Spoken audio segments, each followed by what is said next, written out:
Good evening, everybody. Good evening, good evening, good evening.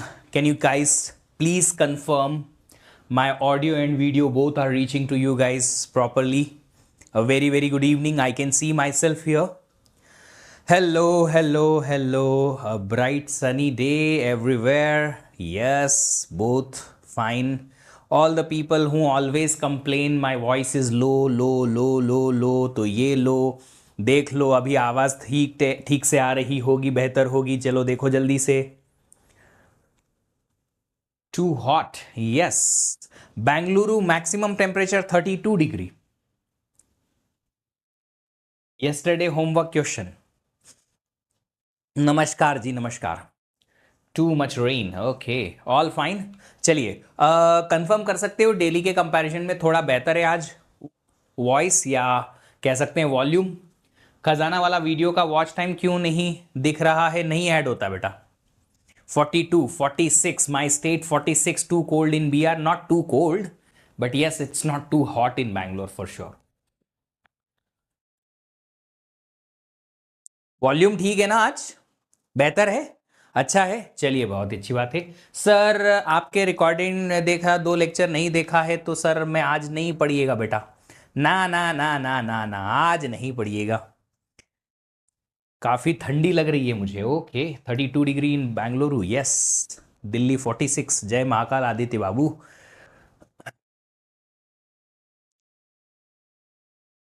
चलिए पहले तो हम ये क्वेश्चन पे आएंगे. कल इसी प्रकार का एक क्वेश्चन मैंने आपको करने दिया था या नहीं?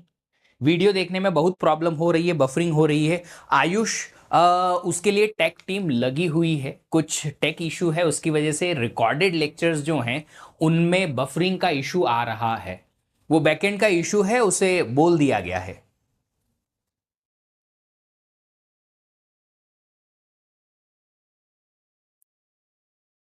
मैंने आप लोगों को कहा था कि इस टाइप के क्वेश्चन में आपको क्या करना है, आपको जो भी प्रोसेसेस का जो इंपैक्ट है उसको एक साथ लिख लेना है.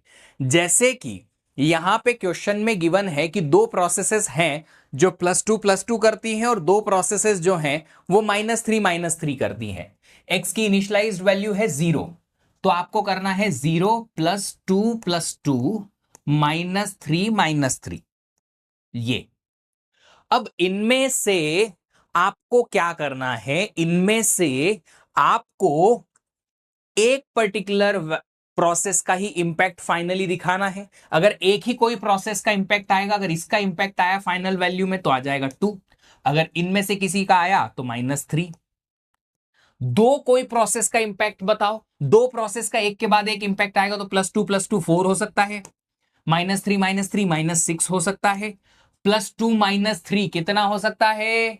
-1 हो गया. अब कोई 3 प्रोसेस का इंपैक्ट बताओ. अगर इन 3 प्रोसेस का +2 4 -3, 4 -3 1, ये वैल्यू आ सकती है. हो सकता है सिर्फ ये 3 प्रोसेस का इंपैक्ट आए. +2 -3 -3 -6 +2 -4.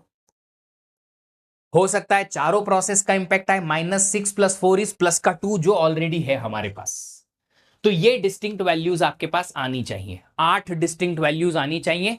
सबसे छोटी है -6, फिर -4 -1 +1, -3 भी है, +1 +2 +4. ये कुछ आपके पास में डिफरेंट वैल्यूज पॉसिबल है. कितनी वैल्यूज हैं? 7 आ रही है मेरी तो. 7 ही आ पा रही हैं. 3 3 6 7. कुछ गड़बड़ की मैंने. 3 -6 + 2 4 है ही. +4 भी आ सकता है, -6 भी आ सकता है, -1 भी आ सकता है, +1 भी आ सकता है, -2. अच्छा -2 नहीं लिखा मैंने. -2 लिखा नहीं मैंने. ओके, -2 आ जाएगा. ठीक है, -2 भी होगा. लिख दिया, -2 भी लिख दिया. नहीं नहीं, 8 आ जाएंगे फिर तो. -6 + 2 बिल्कुल. -2 मैंने लिखा नहीं, बोल दिया था. -2 लिखा नहीं. ठीक है. चारों प्रोसेसेस का एक साथ इंपैक्ट देखेंगे तो -3 -3 -6 +2 +2 -6 + 4 इज इक्वल टू 2. तो ये 8 वैल्यूज आपके पास आनी चाहिए। वेयर इज -2, ये लिख दिया -2। तो आपके पास आंसर आएंगे 8 डिस्टिंक्ट वैल्यूज। इसका मैंने कल आपको तरीका भी बताया था कि अगर प्लस माइनस ही कर रही है सारी प्रोसेस, और याद रखिएगा सीमाफोर की वैल्यू जो है s इज इनिशियलाइज टू 2, मतलब यहां पे क्रिटिकल सेक्शन का एक्सेस मल्टीपल प्रोसेसेस एक साथ कर सकती है, इसीलिए म्यूचुअल एक्सक्लूजन नहीं आएगा। इसलिए रेस कंडीशन की वजह से हमने ये सब इतना सब कुछ किया है। अगर यहां पे रेस कंडीशन की प्रॉब्लम नहीं होती, यहां अगर इनिशियलाइज विद 1 होता तो क्या होता, अगर कोई सीमाफोर एस इनिशियलाइज विद 1 होता इसी क्वेश्चन में, तो क्या होता, क्या फिर इतनी सारी अलग अलग टाइप की वैल्यूज पॉसिबल होती? नहीं। क्यों नहीं होती? क्योंकि भैया आपके पास में अगर सीमाफोर की वैल्यू 1 है तो एट ए टाइम कोई एक ही प्रोसेस चलती, फिर दूसरी, फिर तीसरी, फिर कोई चौथी, 1 बाय 1 ही चारों प्रोसेस चलती। आंसर सिर्फ एक आता -2। Only single option will be possible -2, और कोई ऑप्शन पॉसिबल नहीं होता। -2 कैसे आया? चारों प्रोसेस एक के बाद एक चलाओ। 2 + 2 4, -3 -1 -3 -4,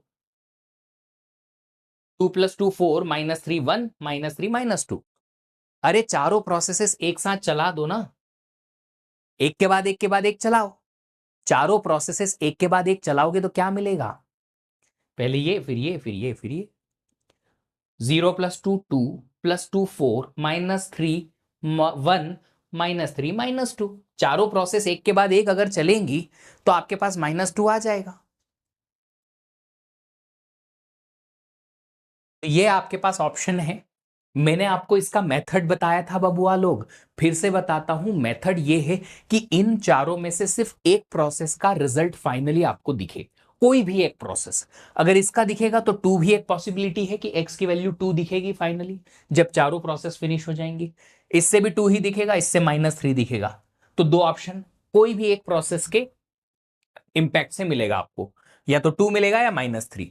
दो कोई भी प्रोसेस का फाइनल इंपैक्ट मिलेगा। दो प्रोसेस, या तो इन दोनों का देख लो, या इन दोनों, या तो इन दोनों का देख लो, या इन दोनों का, या इन दोनों का। ऑफ कोर्स इसका और इसका, इसका और इसका एक जैसा ही आंसर आएगा। तो 2 -3 -1 आ सकता है, या फिर 2 + 2 4 आ सकता है, या फिर -3 -3 -6 भी आ सकता है। तो ये तीन पॉसिबिलिटी हमारे पास यहां से हो गई कि कोई भी दो प्रोसेस का इंपैक्ट दिखे। फिर अब कोई तीन प्रोसेस का इंपैक्ट दिखाओ। +2 + 2 -3 1 आ गया, +2 -3 -3 -4 आ गया। फिर चारों प्रोसेस का इंपैक्ट दिखाओ, ये आ गया। ये सारी पॉसिबिलिटीज आपके पास मिल सकती हैं। 8 अलग अलग पॉसिबल आंसर यहां से हमें देखने मिलेंगे। अपूर्व गुप्ता क्या टाइप करने की कोशिश कर रहे हो? आपका जो भी किया हुआ है टाइप वो समझ नहीं आ रहा हमें। चलो, अब एक क्वेश्चन मैंने होमवर्क का भी दिया था, एक और क्वेश्चन दिया था होमवर्क का मैंने।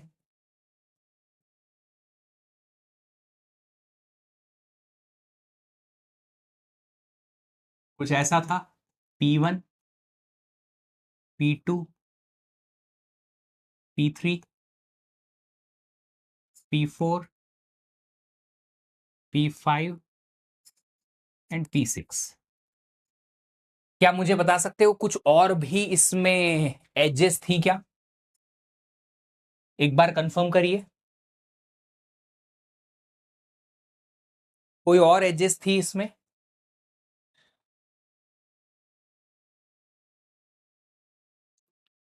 एक बार कंफर्म कर दो, हाँ जी एक बार बता दो, कोई और एज थी क्या इसमें?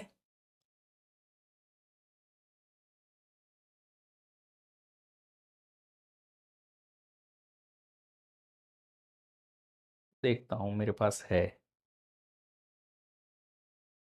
बस इतना ही था, इतना ही था, इतना ही था। अब एक बात बताओ, इसमें ना एक छोटी सी ट्रिक दी थी जो आप में से काफी सारे लोगों ने सोची भी नहीं होगी।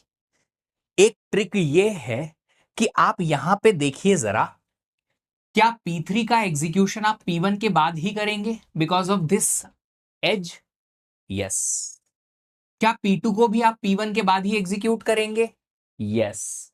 क्या P3 को आप P2 के बाद भी एग्जीक्यूट करेंगे? यस। तो अगर आप P1 के बाद P2 और P2 के बाद ही P3 आ रहा है तो ये एज का कोई मतलब नहीं है। इस एज का कोई मतलब नहीं है, आप इसको हटा सकते हो। इसको आप रिमूव भी कर दोगे तो भी आपके पास P3 तभी चलेगा जब P2 फिनिश होगा, और P2 तभी चलेगा जब P3 फिनिश होगा। तो अल्टीमेटली P1 फिनिश होगा, सॉरी। तो P3 जो है वो P1 पे अल्टीमेटली डायरेक्टली नहीं तो इनडायरेक्टली डिपेंडेंट है ही। इस एज के लिए आपको अलग से सीमाफोर लगाने की जरूरत नहीं है। अलग से सीमाफोर लगाने की जरूरत नहीं है। क्यों नहीं है? क्योंकि P3 वैसे भी P2 के बाद चलना है और P2 वैसे भी P1 के बाद चलना है। तो P1 के बाद ही P3 अगर चलेगा तो P1 P3 को डायरेक्टली ट्रिगर करे और P2 भी P3 को डायरेक्टली सिग्नल करे। ऑप्शन नहीं है, डायरेक्टली ऑप्शन रखने की जरूरत ही नहीं है। आप एक काम करिए, P1 से P2 और P2 से P3 सिग्नल कराइए, ऑटोमेटिकली ये सीक्वेंस मैनेज हो जाएगा। P3 तो वैसे भी P1 के बाद चलेगा। ये एज का मतलब क्या है कि P1 के पूरा खत्म होने के बाद ही P3 चले, और इस एज का मतलब है कि P2 के पूरा खत्म होने के बाद P3 चले। तो अल्टीमेटली P1 और P2 दोनों खत्म होंगे, उसके बाद P3 चलेगा। हां, बट एक और एज है ना P1 से P2 तक की, कि P2 P1 के पूरा फिनिश होने के बाद चलेगा। तो आप डायरेक्टली लिखो ना, P1 पहले पूरा चले, फिर P2, फिर P3, दैट्स इट। तो आपके पास कितने सीमाफोर से काम हो जाएगा? 1 2 3 4 5 6 7, 7 सीमाफोर से काम हो जाना चाहिए मेरे ख्याल में। 7 सीमाफोर से आपका काम हो जाना चाहिए। तो P1 प्रोसेस जो है वेट चलाएगी S1 पे। S1 को आप इनिशियलाइज करेंगे 1 से, क्योंकि आप शुरुआत में चला सकते हैं। और P1 के एंड में आप सिग्नल करेंगे S2 को। P2 प्रोसेस में आप वेट करेंगे S2 का, और आखिरी में सिग्नल कर देंगे S3 का। P3 प्रोसेस में सबसे पहले आप वेट S3 चलाएंगे। आप देखो, वेट S3 तभी चल सकता है जब P2 पूरा फिनिश हो, और P2 तभी कंप्लीट या शुरू होगा जब P1 खत्म होकर सिग्नल करेगा। तो अल्टीमेटली P3 का एग्जीक्यूशन P1 और P2 दोनों के बाद ही होना है। यहां से एक सिग्नल और एक्स्ट्रा लगाने की कोई जरूरत नहीं है। P3 किसको ट्रिगर करेगा? P3 P5 को ट्रिगर करेगा, तो सिग्नल करेगा S5। पर देखो जरा, P2 जो है P4 को भी सिग्नल करेगा, तो हम यहां पे लिखेंगे सिग्नल S4। ठीक है, यहां पे P4 प्रोसेस में वेट आएगा S4 का। अब P4 किसको? P6 के लिए। तो हम यहां पे सिग्नल कर देंगे सीमाफोर 6 का सीमाफोर 1। P5 प्रोसेस क्या करेगी? वेट चलाएगी S5 पे, और आखिरी में सिग्नल करेगी किसके लिए? 6th प्रोसेस के लिए, 6-2। P6 में क्या होगा? दो वेट चलेंगे क्योंकि दो प्रोसेस पे वो डिपेंडेंट है। तो S61 और वेट S62, और जब ये चल जाएगा तो ये सिग्नल करेगा किसको? P1 के S1 को। तो S1 को 1 से बाकी के जितने भी सीमाफोर हैं S2, S3, S4, S5, S61, S62, ये सबको आप 0 से इनिशियलाइज कराएंगे। ये रहेगा आपका कोड।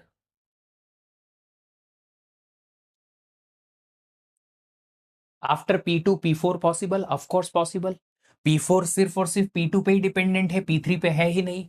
सिमिलरली P4 का एग्जीक्यूशन कभी भी हो, डजेंट मैटर, P5 सिर्फ P3 पे डिपेंडेंट है। तो अगर P4 एग्जीक्यूट नहीं भी होती है तो भी P5 P3 के खत्म होने के बाद एग्जीक्यूट कर सकती है। ये जो ग्राफ मैंने बनाया ना, इसको प्रेसिडेंस ग्राफ बोलते हैं, कि किस प्रोसेस का एग्जीक्यूशन का प्रेसिडेंस कैसा रहेगा। सही है सर, हाँ जी, धन्यवाद। बिल्कुल सही किया ना मैंने। प्रिंस विश्वकर्मा ने बोल दिया है आपने सही किया है सर, आई एम हैप्पी। चलो ये क्वेश्चन देखो जरा। जिसको ये क्वेश्चन का आंसर पता है वो थोड़ा सा शांत रहे, जिसको नहीं पता है वो क्वेश्चन देखें, समझें, ट्राई करें। आंसर मत टाइप करिएगा, वो मैं आपको आखिरी में पोल दे के करवा दूंगा। मेरा सही है सर, अच्छा अच्छी बात है बेटा जी, आपका भी सही है। तो आप तो हमेशा ही सही रहेंगे? नहीं, ऐसा नहीं, हमेशा सही रहूंगा, मोस्ट ऑफ द टाइम सही हूं, ऐसा सही कह सकते हो। चलो ये क्वेश्चन देखो जरा।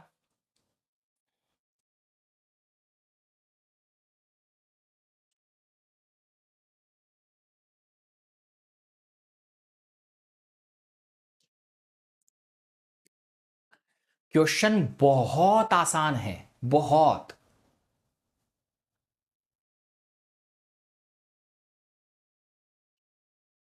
आप सब लोगों ने मेरे साथ ये वाला अगर क्वेश्चन सॉल्व किया है, ये, तो ये वाला क्वेश्चन आपसे 100% बनेगा। अगर आपको इसका लॉजिक समझ में आया है तो ये 100% करेक्टली बनेगा आपसे।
चलिए, अब आपको 2 मिनट का टाइमर दिया जाएगा और आप इसको सॉल्व कर सकते हैं। करो भाई। आज वॉल्यूम ठीक है ना सब लोगों के लिए?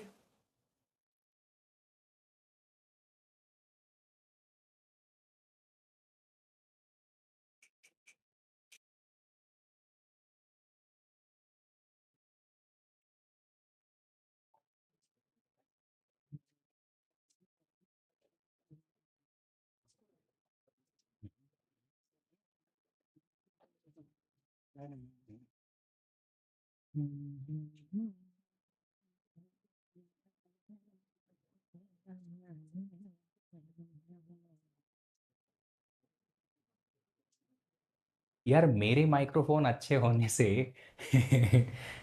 इतना ज़्यादा फर्क पड़ेगा नहीं, आपका स्पीकर भी अच्छा होना ज़रूरी है।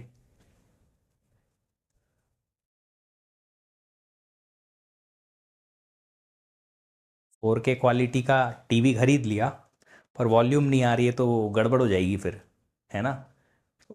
वीडियो क्वेश्चन समझ नहीं आया? विष्णु जी क्वेश्चन समझ में आएगा, थोड़ा सा कंसंट्रेट करो, ध्यान दो, एक एक चीज़ें पढ़ो, इतनी जल्दी गिव अप थोड़े ही करना है। तुम एक बार ट्राई करते हो, नहीं समझ में आता है तो गिव अप कर देते हो। नहीं नहीं नहीं नहीं, गेट में ऐसा नहीं चलेगा।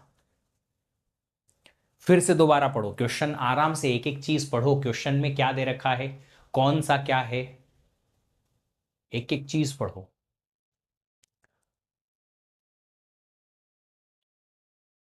डॉल्बी एटमॉस लैपटॉप है विद डॉल्बी विजन ऑल्सो, क्या बात है। मेरे पास बॉस के स्पीकर्स हैं, बोस। पता है बोस कंपनी क्या है? Sound bar with 2 rear speaker and a base unit. 4 साल पहले अपने बर्थडे पे मैंने अपने आप को गिफ्ट दिया है। राज सरकार, आप इस तरीके से बात नहीं कर सकते किसी के साथ, however it is, but that's not the way you talk to anybody. Seriously, you should be sorry for him.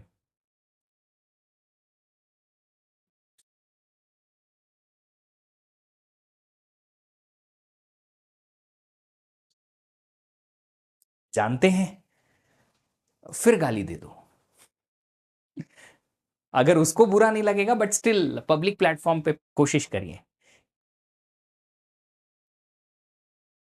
Teacher, अरे टीचर वाली बात नहीं है, मेरे को कोई पढ़ाने के लिए जरूरी थोड़ी है वो, इस फॉर मी, मुझे म्यूजिक का शौक है सुनने का। चलो सुनो क्वेश्चन, सुनो, सुनिए सुनिए सुनिए क्वेश्चन सुनिए। Consider two functions INCR and DECR shown below. INCR function में पहले वेट लिखा हुआ है, फिर x equal to X plus one, फिर सिग्नल है। तो वेट और सिग्नल के बीच में x में इंक्रीमेंट हो रहा है 1 से। अब प्रोग्रामिंग अगर मुझे समझ में आएगी तो ये समझ में आ जाएगा कि ये इंक्रीमेंट फंक्शन है। एक और फंक्शन है DECR, जिसमें पहले वेट है, फिर x को 1 से डिक्रीज किया और सिग्नल है। अल्टीमेटली x का एक्सेस जो है, इंक्रीमेंट या डिक्रीमेंट, हम वेट और सिग्नल के बीच में लिखे हुए हैं, क्रिटिकल सेक्शन काइंड ऑफ। तो इंक्रीमेंट फंक्शन वैल्यू x को x से इंक्रीमेंट करता है, डिक्रीमेंट x से डिक्रीज करता है। देर आर 5 थ्रेड्स, 5 थ्रेड हैं, each invoking INCR once. 5 thread ऐसे हैं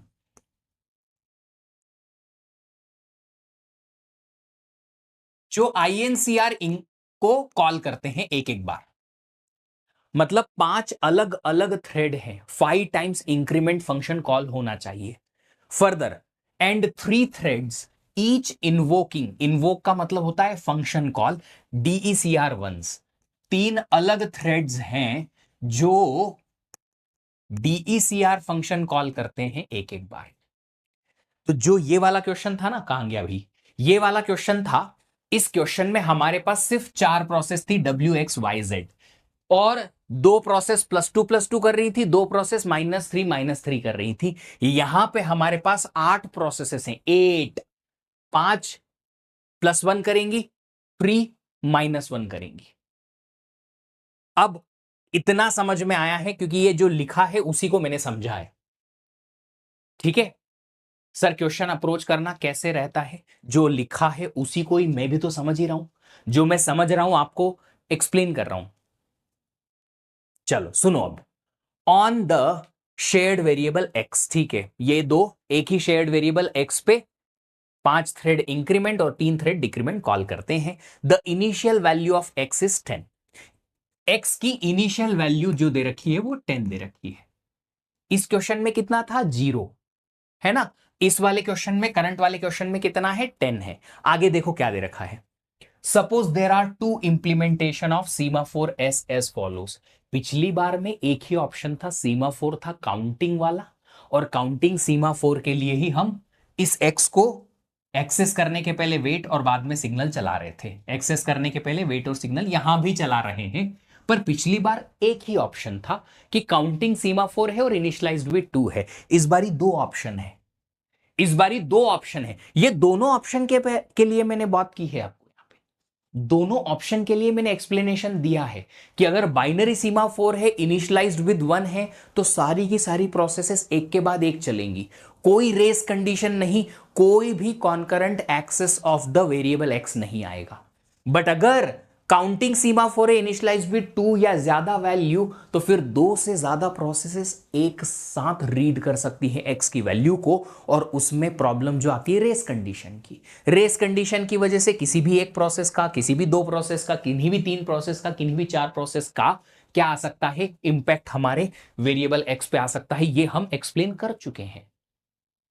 अब क्या आगे क्या दे रखा है, 2 इंप्लीमेंटेशन है। Implementation number 1, S is a binary semaphore initialized to 1. Implementation number 2, S is a counting semaphore initialized to 2.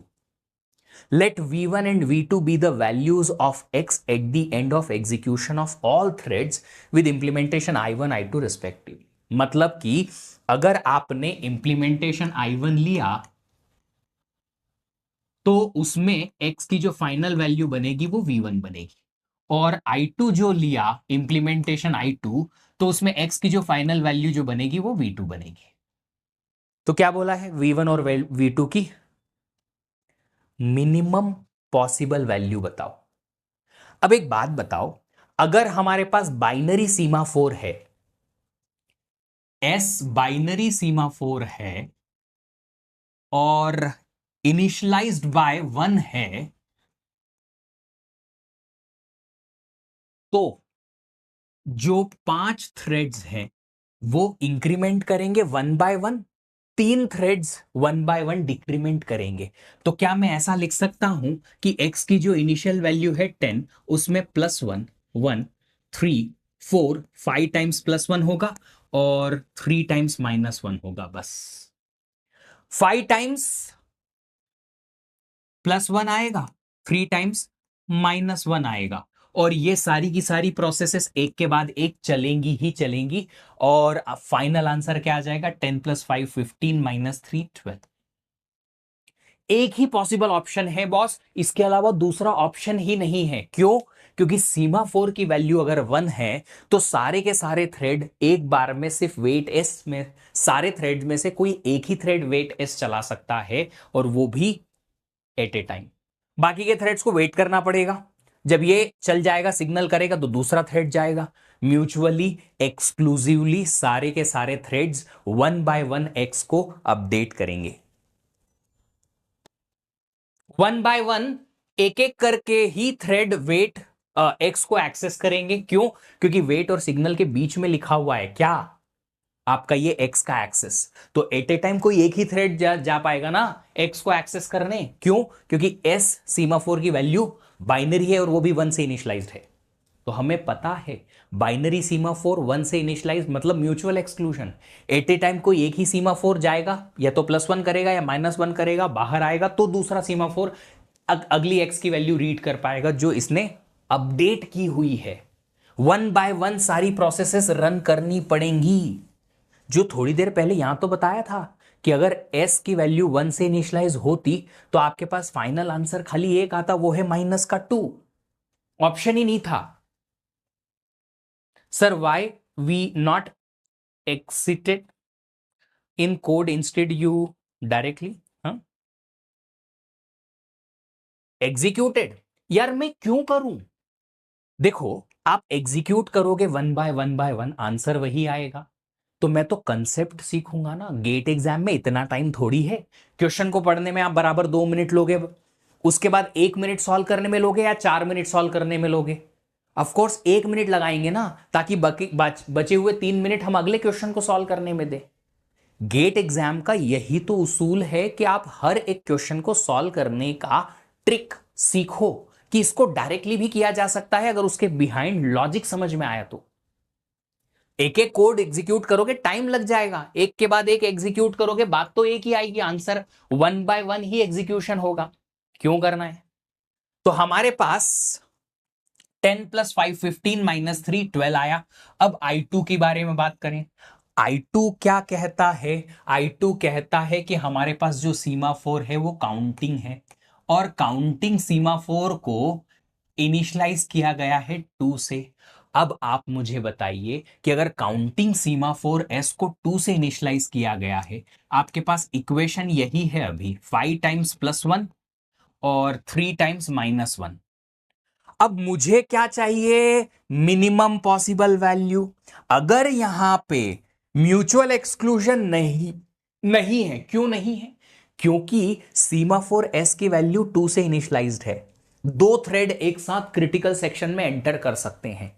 तो क्या मिनिमम पॉसिबल वैल्यू मैं ऐसे निकाल सकता हूं कि खाली नेगेटिव नेगेटिव जो डिक्रीमेंट डिक्रीमेंट वाली वैल्यू है उनका इंपैक्ट करो 1 बाय 1, और पॉजिटिव को सबको नलिफाई कर दो, सबको नलिफाई कर दो? तो इंक्रीमेंट देन डिक्रीमेंट कुछ भी करो, यहां पे इंक्रीमेंट प्रोसेसेस जो हैं इनका इंपैक्ट आएगा ही नहीं, ये नलिफाइड हो जाएंगे। कैसे? कि ये प्रोसेस और ये प्रोसेस, दो थ्रेड्स एक साथ वेट एस चलाएं, दोनों का वेट एस सक्सेसफुल रहेगा। ये भी एक्स को 10 रीड करे, ये भी 10 रीड करे। इसको एज इट इज पेंडिंग में रखो, 10 रीड करके इसको एग्जीक्यूट करा दो, फाइनल आंसर 11। फिर दूसरा, जैसे ही ये खत्म होगी सिग्नल करेगी, सिग्नल करने के बाद में दूसरी इंक्रीमेंट वाली थ्रेड को चलाओ, फिर तीसरी, फिर चौथी, फिर पांचवी, सारे इंक्रीमेंट थ्रेड चल गए। ये इसने ऑलरेडी 10 रीड किया हुआ था पहले से यहां पे, तो ये 10 -1 करेगा 9, और 9 को x पे लिख के सिग्नल कर देगा। अब आप एक के बाद एक इन थ्रेड को चलाओ, 9 -1 दो बार का, तो इनका इंपैक्ट दिखेगा। Yes, so answer will be 10 -3, answer is 7। Increment decrement concurrent execute नहीं करेंगे। विष्णु जी आप ये भी तो देखिए जरा कि पहला वाला इंप्लीमेंटेशन बाइनरी सीमाफोर का है, जिसमें कि सीमाफोर जो हमारा है वो बाइनरी है और इनिशियलाइज्ड विद 1 है। तो एट ए टाइम कोई एक ही प्रोसेस वेट एस सक्सेसफुली चला के एंटर कर सकती है, किसमें, क्रिटिकल सेक्शन के अंदर, और एक्स को रीड कर सकती है। जब वो प्रोसेस खत्म होगी या वो थ्रेड खत्म होगा, सिग्नल करेगा, तभी कोई दूसरा थ्रेड एंटर करेगा। अब किसी भी सीक्वेंस में 5 थ्रेड को +1 कराओ, 3 थ्रेड को -1 कराओ, वन आफ्टर अनादर ही चल पाएंगे। क्यों? क्योंकि ये म्यूचुअल एक्सक्लूजन का केस बन जाएगा। सीमाफोर बाइनरी वाला है और इनिशियलाइज्ड विद 1 है। I2 वाला केस दोबारा समझाऊं, कुछ समझ नहीं आया? ये वाला क्वेश्चन का मिनिमम वैल्यू वाला कल क्वेश्चन कराया तो वो समझ आया था, मैक्सिमम मिनिमम वाला। कल जो इस क्वेश्चन में कराया था यहां से मिनिमम और मैक्सिमम वाला, वो कराया था, कराया था, आया था कि नहीं? एग्जैक्टली सेम चीज है बाबू। अगर हमारे पास सीमाफोर की वैल्यू 2 है, तो इसका मतलब दो थ्रेड एक साथ क्रिटिकल सेक्शन में जाके एक्स की सेम वैल्यू को रीड कर सकते हैं। अगर एक साथ थ्रेड रीड कर सकते हैं तो हम इसका भी वेट एस सक्सेसफुली चला सकते हैं, इसका भी। तो मान लो एक थ्रेड गया, इसने एक्स को रीड किया लोकली 10, इसने भी लोकली 10 रीड किया। उसके बाद अगर ये यहां पे +1 करके 11 लिखेगा और सिग्नल कर देगा, तो एक थ्रेड +1 वाला खत्म हो गया, उसने 11 लिखा, उसके बाद ये वाला थ्रेड चला, इसने -1 किया, तो फाइनल वैल्यू किसकी दिखेगी? जो इसने किया था उसकी दिखेगी, -9। तो यहां पे दो थ्रेड जो हैं वो एक साथ वैल्यू रीड कर सकते हैं। उसकी वजह से क्या आएगा? उसकी वजह से आएगा रेस कंडीशन का स्टोरी। और रेस कंडीशन की स्टोरी में अगर हमें मिनिमम वैल्यू चाहिए, तो हम जितने भी माइनस माइनस माइनस माइनस करने वाली थ्रेड्स हैं उनका इंपैक्ट एक के बाद एक लगाते हैं। ये हमने रेस कंडीशन में सीखा था डिटेल में, मैंने बताया भी था कि कैसे एग्जीक्यूशन होना है। यहां भी वैसा ही है। अब मैंने फिर भी कल भी कहा था, अगर आपने फिर भी वो लेक्चर दोबारा से रिकॉल नहीं किया तो ये आपकी गलती है बबुआ, कि अगर आपको कल वाली चीज नहीं समझ आ रही थी तो रेस कंडीशन पे जाके देखते ना कि ऐसा कैसे हो गया कि दो प्रोसेसेस एक साथ कॉन्करेंटली एक ही वैल्यू को एज इट इज रीड कर पा रही हैं और फिर उन पे अपडेट करके वैल्यू को कैसे राइट कर रही हैं, बताया था मैंने। अब देखो मेरे पास 3 ऐसे थ्रेड हैं जो डिक्रीमेंट करते हैं। अगर 3 थ्रेड डिक्रीमेंट करते हैं तो 10 का डिक्रीमेंट वाले थ्रेड का इंपैक्ट करवाओ, और जो इंक्रीमेंट वाले हैं उनको आप इग्नोर कर दो। क्यों? क्योंकि दो थ्रेड एक साथ अगर क्रिटिकल सेक्शन में जाएंगे, एक्स की वैल्यू 10 रीड करेंगे, इसको पहले लिखवाओ इसको बाद में, तो जो बाद में लिखेगा उसका आंसर एक्स पे दिखेगा। इसने जो किया उसका असर एक्स पे दिखा ही नहीं। क्यों नहीं दिखा? वही रेस कंडीशन वाली प्रॉब्लम ना।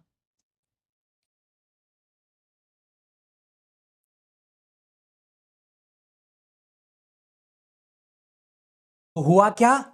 हुआ ये कि हमने प्लस प्लस वाले जितने भी थ्रेड्स थे उनके इंपैक्ट को माइनस माइनस वाले थ्रेड से नलीफाइड करा दिया। तो इंपैक्ट किसका दिखा? -1 -1 -1, 3 बार -1, -10 -3 7 आंसर आएगा।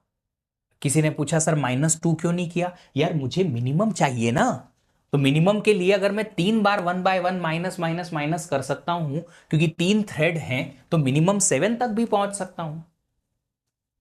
यहां पे x equal to x+1 atomic नहीं है जी, नहीं, कभी भी नहीं हो पाएगा एटॉमिक। क्वेश्चन में अगर मेंशन होता कि ये एटॉमिक है तो फिर आप ऐसा नहीं कर सकते थे। अगर क्वेश्चन में ये बोला होता कि x इक्वल टू x+1 या एक्सेस ऑफ x एटॉमिक है, जैसे कि इसमें हो रहा है, इसमें हो रहा है कि s इक्वल टू अगर 1 है, बाइनरी सीमा 4 है, तो x को एट ए टाइम कोई एक ही प्रोसेस रीड करके राइट कर सकती है। जब तक वो राइट ना करे और फाइनलाइज आंसर वहां मेमोरी में जाके ना लिखे, तब तक दूसरा थ्रेड उसे एक्सेस नहीं कर पा रहा है। तो फिर उस केस में एक के बाद एक ही चलते सारे थ्रेड, आंसर सिर्फ एक पॉसिबल होता, वो है 12। बट अगर एटॉमिक नहीं है, which is the usual case, तो फिर ऑफकोर्स हम रेस कंडीशन वाला केस लगा देंगे। How it is 10-3? Vishnu Simha कैसी बातें करते हो बेटा। हमें जितने भी +1+1+1+1 वाले हैं, उन सबके नेगेटिव इंपैक्ट कराने हैं या नलीफाई करना है। तुम लोगों को ऐसे समझ नहीं आएगा जब तक मैं एग्जीक्यूट नहीं करूंगा। अब इसका मैं अलग से पैसा लूंगा।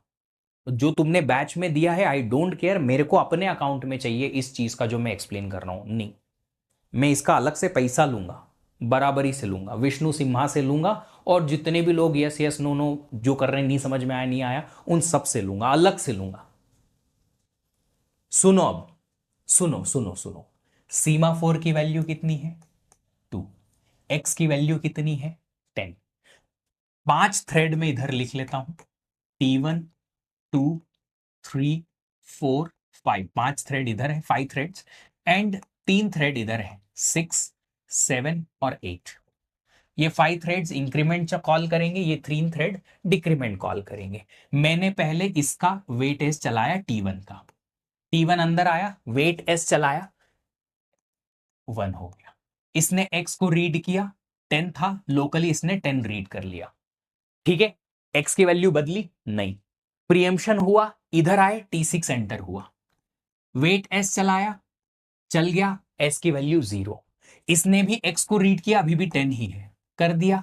ठीक है, अब इसने 10 रीड करके रखा हुआ है, इसने +1 करके 11 किया, यहां पे 11 लिखा, सिग्नल कर दिया, सिग्नल करने पे 1 आ गया। इसकी अभी भी 10 वैल्यू यहां पे रीड की हुई है, T6 को एज इट इज पेंडिंग रखा, सीपीयू नहीं मिला, और T2 को सीपीयू मिला, T2 को सीपीयू मिला। ठीक है, T2 ने वेट एस चलाया, चल जाएगा बिल्कुल, एस की वैल्यू 1 है, वेट एस चलाया, चल गया, एक्स को रीड किया, 11 रीड किया, लोकली 12 किया, यहां पे भी 12 कर दिया, सिग्नल कर दिया 1। फिर T3 आया, T3 ने वेट एस चलाया, 0, X equal to X plus 1 किया, 12 से रीड किया, 12 अपडेट किया, 13, यहां 13 लिखा, और सिग्नल एस कर दिया 1। फिर T4 आया, T4 ने भी वेट एस चलाया। क्या वेट एस चला सकता है? बिल्कुल, क्योंकि 1 है, एस की value 0, X equal to X plus 1 किया, एक्स 13 था, लोकली 14 करके यहां 14 कर दिया, सिग्नल एस चलाया, चल गया। अब T5 भी आ गया, इसके बाद T5 को चांस मिला, उसने वेट एस चलाया, चल गया, यस, अंदर गया, इसने रीड किया, एक्स की वैल्यू 14 आ गया, +1 किया, लोकली 15, 15 यहां पे लिख दिया, सिग्नल एस किया, सिग्नल एस करने पे ये 1 आ गया। अभी भी T6 ने लोकली रीड करके 10 ही रखा हुआ है, 10 ही रखा हुआ है। अब आती है डिक्रीमेंट प्रोसेस या थ्रेड्स की बारी। T6 था अंदर, इसने 10 रीड किया हुआ था, हां, लोकली 9 किया, और उसके बाद ये 9 यहां लिख दिया। तो जो इस इंक्रीमेंट प्रोसेसेस या थ्रेड्स ने जितना भी मेहनत करके इसको 15 बनाया था, एक झटके में ये X 9 पे आ गया।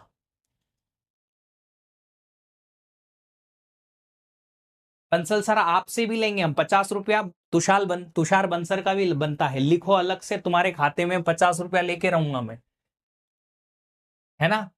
हो गया इतना।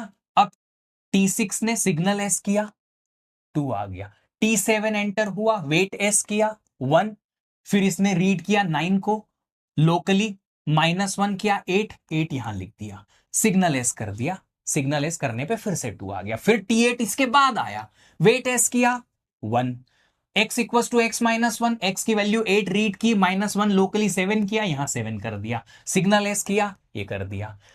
डिक्रीमेंट प्रोसेसेस या थ्रेड्स जो थी, उन्हीं का ही इंपैक्ट एक्स पे दिखा, आया 7, यस। पर ऐसा क्यों? ऐसा सिर्फ तभी मुमकिन हो पाया सर, जब दो थ्रेड ने अलग अलग सेम टाइम पर एक्स की वही वैल्यू 10 रीड करके रख ली थी।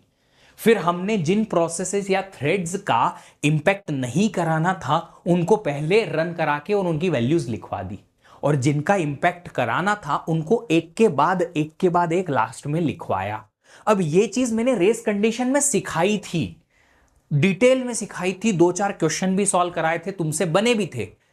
पर यहां आने के बाद जब वेट और सिग्नल के बीच में लिखी बात तो फिर तुम्हारी गड़बड़ शुरू हो गई।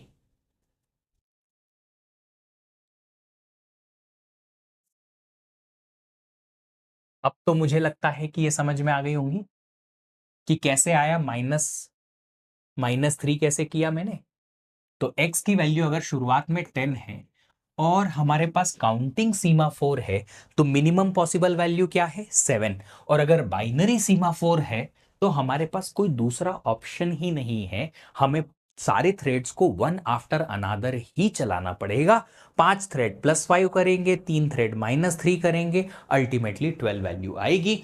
12,7 हमारे पास आंसर होगा। अगर इसी क्वेश्चन में मैक्सिमम पूछा जाता कि बताइए दोनों केस में मैक्सिमम क्या आता, तो पहले ऑप्शन में तो कोई ऑप्शन है नहीं, मैक्सिमम मिनिमम सारी possible value 12 only. But second में हमारे पास मैक्सिमम जो आता वो आता 15। बस वो सेकंड में ही रहता, वो सेकंड में ही रहता, पहला वाला 12 ही रहता, पहला वाला 12 ही रहता, मैक्सिमम 15 आ जाता। कैसे भैया जी, मैक्सिमम बनाने के लिए हम क्या करेंगे, जो भी प्लस वाले थ्रेड्स हैं उनका इंपैक्ट बताओ, नेगेटिव वालों को इग्नोर करवा दो। तो पहली बार में तो 12 ही आता क्योंकि एक ही ऑप्शन है, दूसरी बार में हम +5 करा देते, 15 आ जाता। तनुज आप थोड़ा सा नीचे स्क्रॉल करेंगे तो टेस्ट दिखेंगे, सारे के सारे बैचेस में टेस्ट दिख रहे हैं, आई have seen it by my self. आप एक बार सर्च करिएगा, थोड़ा सा नीचे स्क्रॉल करिएगा, टेस्ट दिखते हैं नीचे,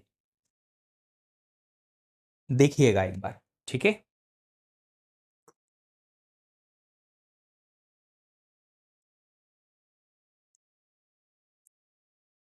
sir 1 increment 1 decrement like this can not do. Vishnu ji, हम अपनी मर्जी से कुछ भी कर सकते हैं, बट उससे मेरा आंसर नहीं आएगा जो क्वेश्चन में पूछा गया है। मेरे पास इसको करने के मल्टीपल वेज हो सकते हैं कि पहले ये चला फिर ये, कितने भी तरीके हो सकते हैं, बट मुझे इतने सारे तरीके एक्सपेरिमेंट नहीं करने हैं। मुझे वो तरीका चाहिए जिस तरीके से मुझे मिनिमम वैल्यू आए, और कंसेप्ट हमने देख ही लिया है। क्या ऑप्शन आएगा, C. 57% people have given correct answer. Avinesh, Anivesh, Sayak, Aman, Nishu, Vikram, Anmol, Shraddha, Sonu, Divya and Prakash. मैंने अपने पिछली बार के सीओए के टेस्ट के भी तुम्हारे रिजल्ट्स देखे, उसमें 2 लोगों के नाम मुझे दिखे, आई मीन ओएस और सीओए के टेस्ट के रिजल्ट्स जो देखे उनमें श्रद्धा का नाम I can remember and Sayak Ghosh I can remember. ये दोनों काफी सारे टेस्ट के अटेम्प्ट करते वक्त नंबर्स अच्छे नंबर में दिखे हुए हैं। सर दूसरे बैच वाले हमारी बैच को कैसे एक्सेस कर लेते हैं, ये एक ही क्लास मल्टीपल बैचेस में जा रही है इसलिए। सर क्वेश्चन नोट में लिखने चाहिए या ओनली कंसेप्ट, ये आपके पास पीडीएफ तो रहेगी, है ना। तो इस पीडीएफ को सेव कर लेना कहीं कंप्यूटर पे, पीडीएफ का पेज नंबर रेफरेंस में लिख देना, PDF class number 15 page number 16 पे ये क्वेश्चन था, ऐसा करके क्वेश्चन लिखने की इतना बड़ा जरूरत नहीं है। सर 2 इंक्रीमेंट अभी भी बाकी थे ना, कौन से 2 इंक्रीमेंट, तो कराए तो सारे इंक्रीमेंट एक एक करके करा तो दिए मैंने, सजल गिरी जी सब करा दिया मैंने। Sayak, I have seen a few places जहां पे आपका नाम मुझे दिखा टेस्ट में। सर ये पीडीएफ के एक्सेस कब तक मिल हमारे पास, अरे डाउनलोड कर लो रे अपने सिस्टम्स में, डाउनलोड कर करके रख लो, फिर जिंदगी भर रहेगी। चलो अब नेक्स्ट चीज देखेंगे। नेक्स्ट चीज है हमारे पास एक concept called as busy waiting.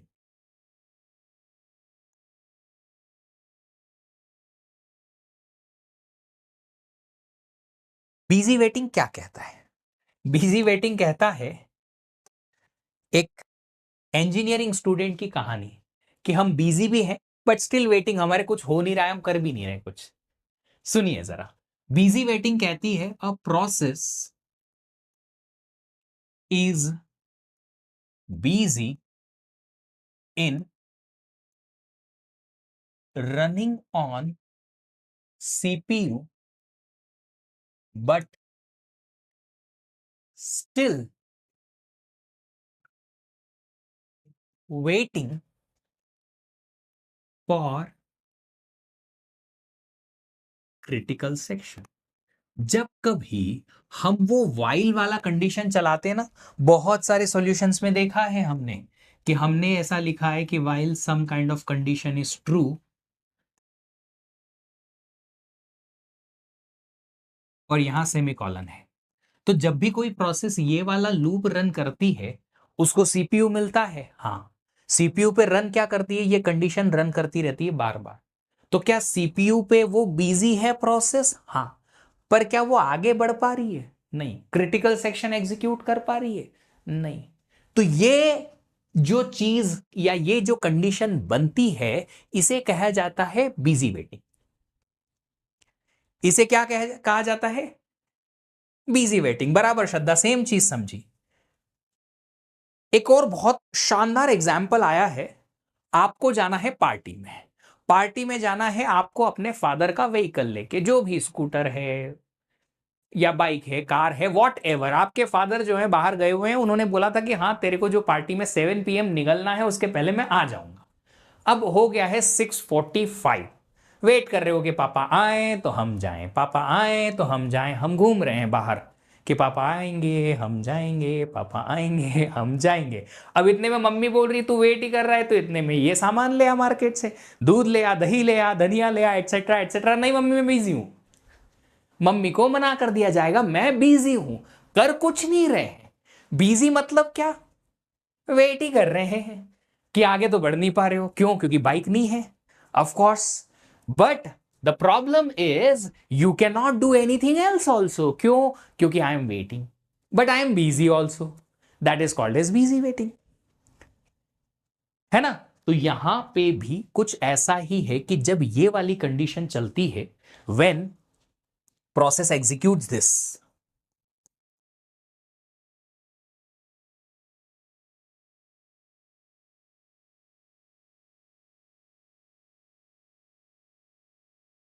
then it uses, the process uses CPU, process CPU use करती है actually, but still waiting for critical section.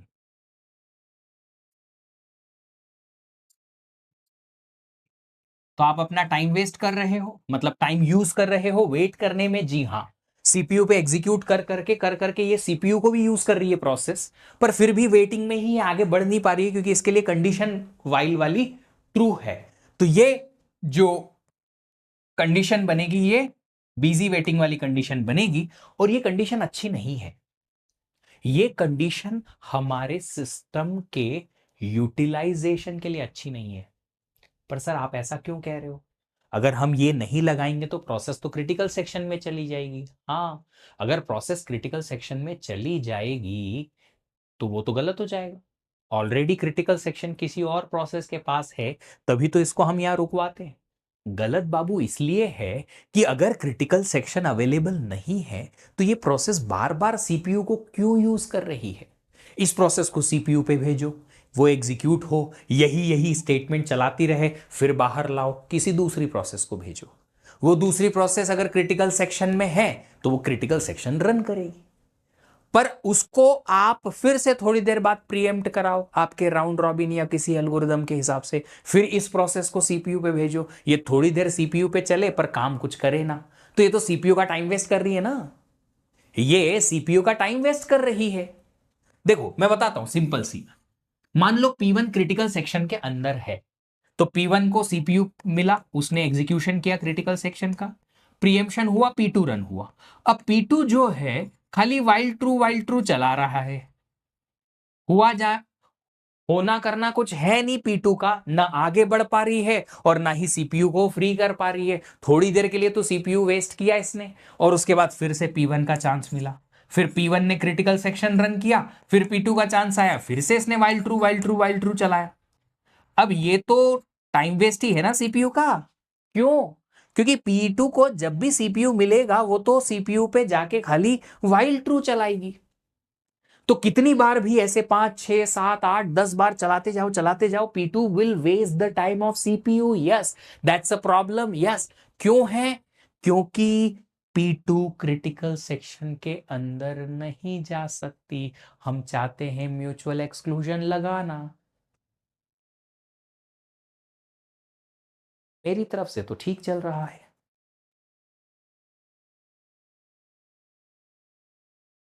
अभी भी लैग है, देखो जल्दी से।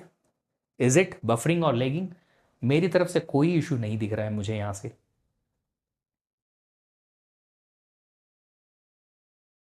यहां से मुझे कोई इशू नहीं दिख रहा है। नहीं, नो बफर। ठीक है, नो बफर ओनली चमन्स।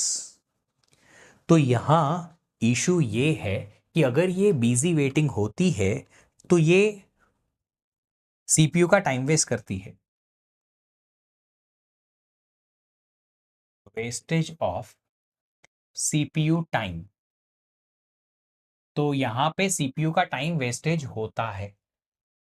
इस प्रॉब्लम को आप हर जगह हर सॉल्यूशन में देख पाएंगे। अगर आप वाइल ट्रू वाला कंडीशन देखेंगे यहां भी देख पाएंगे।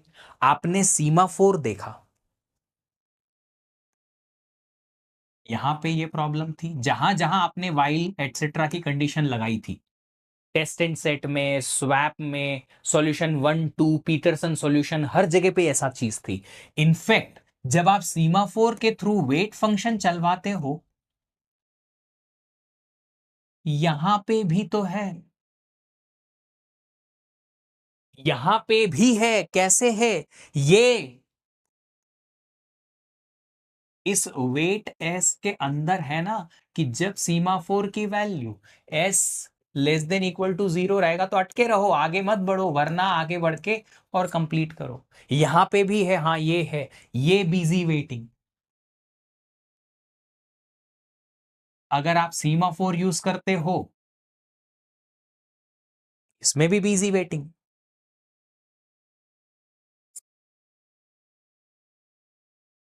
सॉल्यूशन क्या है सर? सॉल्यूशन ये है बॉस, कि अगर कोई प्रोसेस आई और वो प्रोसेस ये वाइल में रन करने की कोशिश करती है, कि क्रिटिकल सेक्शन में जाने की कोशिश कर रही है बट क्रिटिकल सेक्शन फ्री नहीं है, तो इस प्रोसेस को आप वहीं वाइल में फंसा के मत रखो, इसको ब्लॉक कर दो। ब्लॉक कर दो मतलब, अब देखो, आपको सारी चीजें दिमाग में एकदम क्लियर होनी चाहिए। सारी प्रोसेसेस रेडी क्यू में रहती हैं या रेडी स्टेट में। एक प्रोसेस जो शेड्यूल होती है वो रनिंग में जाती है। अगर इसको बिजी वेटिंग सॉल्यूशन से हम सॉल्व कर रहे थे, तो रनिंग प्रोसेस थोड़ी देर रन होगी सीपीयू पे, टाइम वेस्ट करेगी और उसके बाद प्रीएम्प्ट होके वापस रेडी क्यू में आएगी। इसने एग्जीक्यूशन तो किया सीपीयू पे। अब सीपीयू को क्या पता कि ये प्रोसेस आगे बढ़ी नहीं बढ़ी, उसको तो एग्जीक्यूशन करना था, कर दिया, जो इंस्ट्रक्शन चल गया चल गया चल गया। वो प्रोसेस प्रीएम्प्ट हुई, इधर चली गई। बट हम क्या कह रहे हैं, हम बिजी वेटिंग का सोल्यूशन देने की कोशिश कर रहे हैं। बिजी वेटिंग का सॉल्यूशन ये है कि कोई प्रोसेस अगर क्रिटिकल सेक्शन पे रन होने आई और अगर ये प्रोसेस को क्रिटिकल सेक्शन नहीं मिल रहा, तो इस प्रोसेस को आप ब्लॉक कर दो। ब्लॉक कर दो मतलब ब्लॉक्ड स्टेट में डाल दो। अब ये प्रोसेस जब तक इस प्रोसेस की वो इवेंट खत्म नहीं होगी, तब तक ये रेडी क्यू में आके सीपीयू को यूज करने नहीं जाएगा। जब तक वो इवेंट नहीं होगी, इवेंट क्या है, क्रिटिकल सेक्शन का चांस इसको जब तक नहीं मिलेगा, तब तक ये प्रोसेस ब्लॉक्ड रहेगी। और जब क्रिटिकल सेक्शन फ्री हो जाएगा तो ये प्रोसेस यहां से रेडी स्टेट में जाएगी, शेड्यूल होगी, ताकि रनिंग में जब आए तो उसको क्रिटिकल सेक्शन मिल जाए।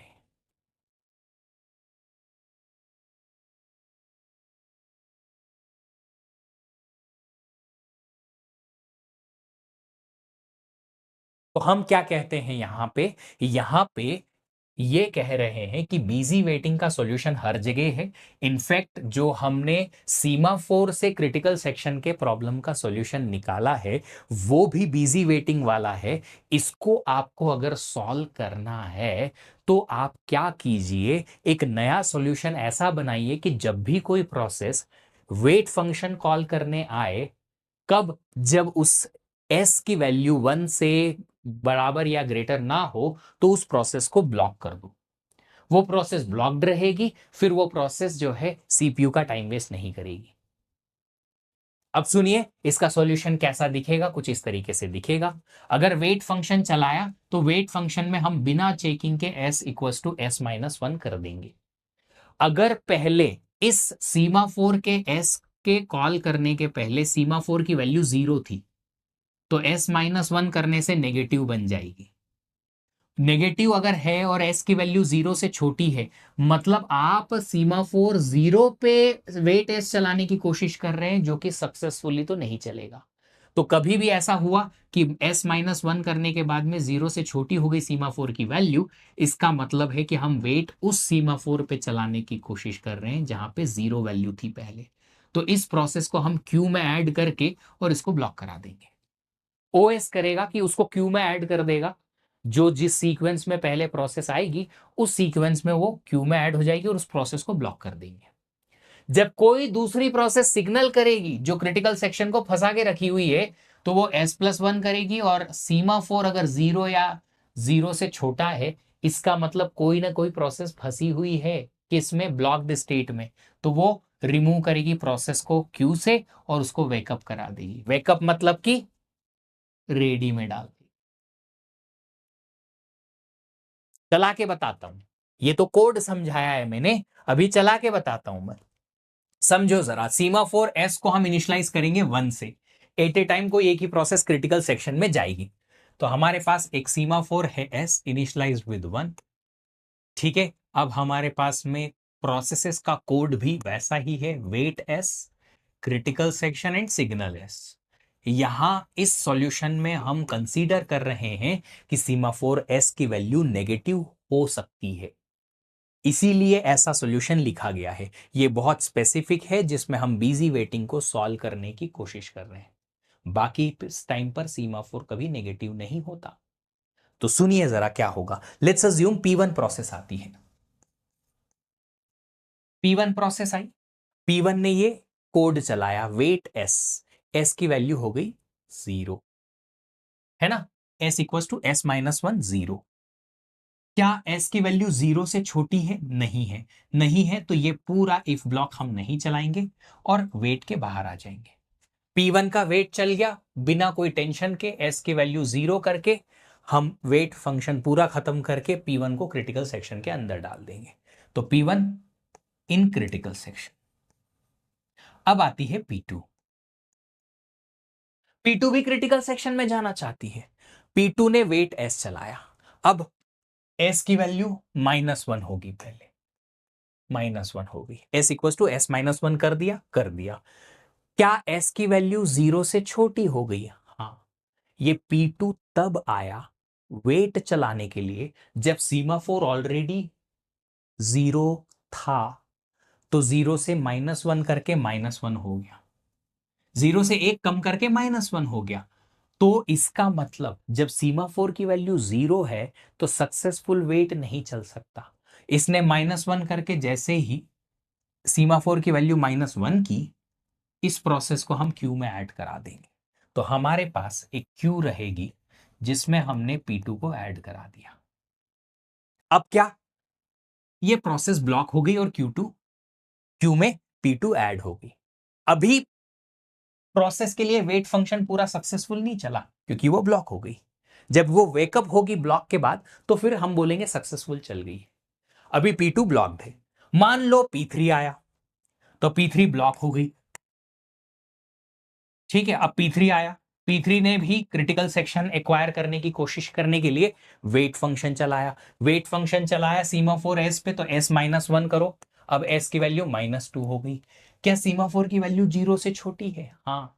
मतलब अभी एक और प्रोसेस आई, ये S3 महारानी, P3 मारा नहीं, जिनको क्या चाहिए, क्रिटिकल सेक्शन चाहिए, पर अभी तो क्रिटिकल सेक्शन P1 के पास है, फ्री है नहीं है, तो P3 को क्या हम वेटिंग में रखेंगे बार बार, नहीं, हम P3 को ब्लॉक करा देंगे। कैसे, S की वैल्यू 0 से छोटी है, हाँ, तो इस प्रोसेस के लिए ये प्रोसेस P3 को भी क्यू में ऐड करा के इसको ब्लॉक करा दो।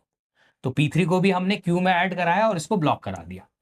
क्यू में ऐड कराने से क्या होगा, जो प्रोसेस जिस सीक्वेंस में आई है उसी सीक्वेंस में हम प्रोसेस को अनलॉक करेंगे या अनब्लॉक करेंगे, ताकि उसको उसी सीक्वेंस में क्रिटिकल सेक्शन मिल पाए। अब देखो, अब हमारे पास P3 क्रिटिकल सेक्शन में नहीं जा पाया, ब्लॉक हो गई।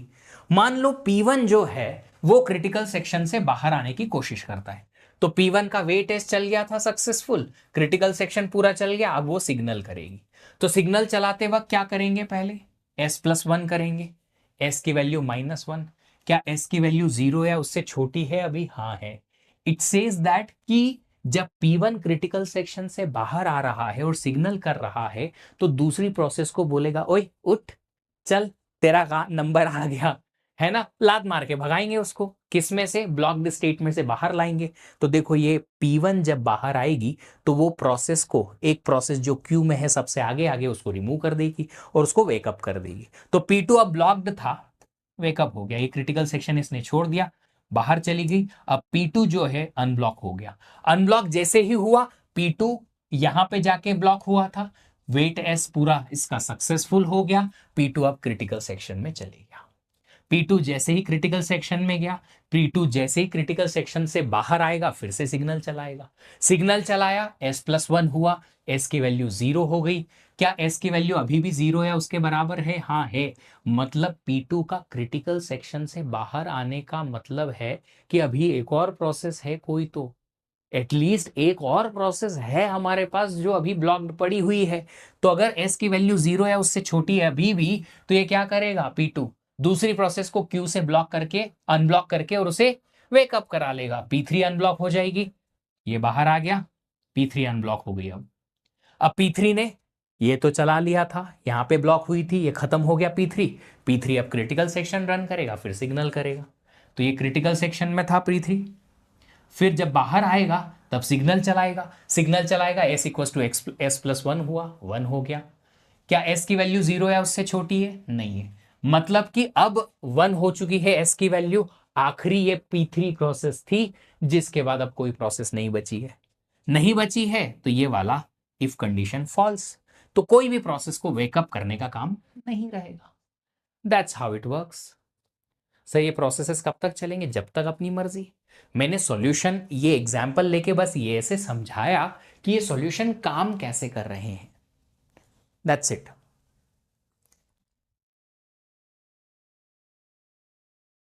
How the solutions are working, मैंने वो समझाया, ताकि आपको पता चले कि प्रोसेसेस कब क्यू में जाके ब्लॉक हो जाएंगे और कब वेकअप होंगे, बस।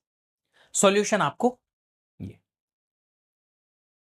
अरे वेकअप और ये ब्लॉक जो है बेटा जी, ये सिर्फ और सिर्फ आपके एक्सप्लेनेशन के लिए है कि इसका मीनिंग क्या है, ये कोई कीवर्ड नहीं है कि आप खुद चला सको, आप खुद नहीं चला पाओगे, ये प्रोसेस के लिए ऑपरेटिंग सिस्टम का काम ऑपरेटिंग सिस्टम करेगा।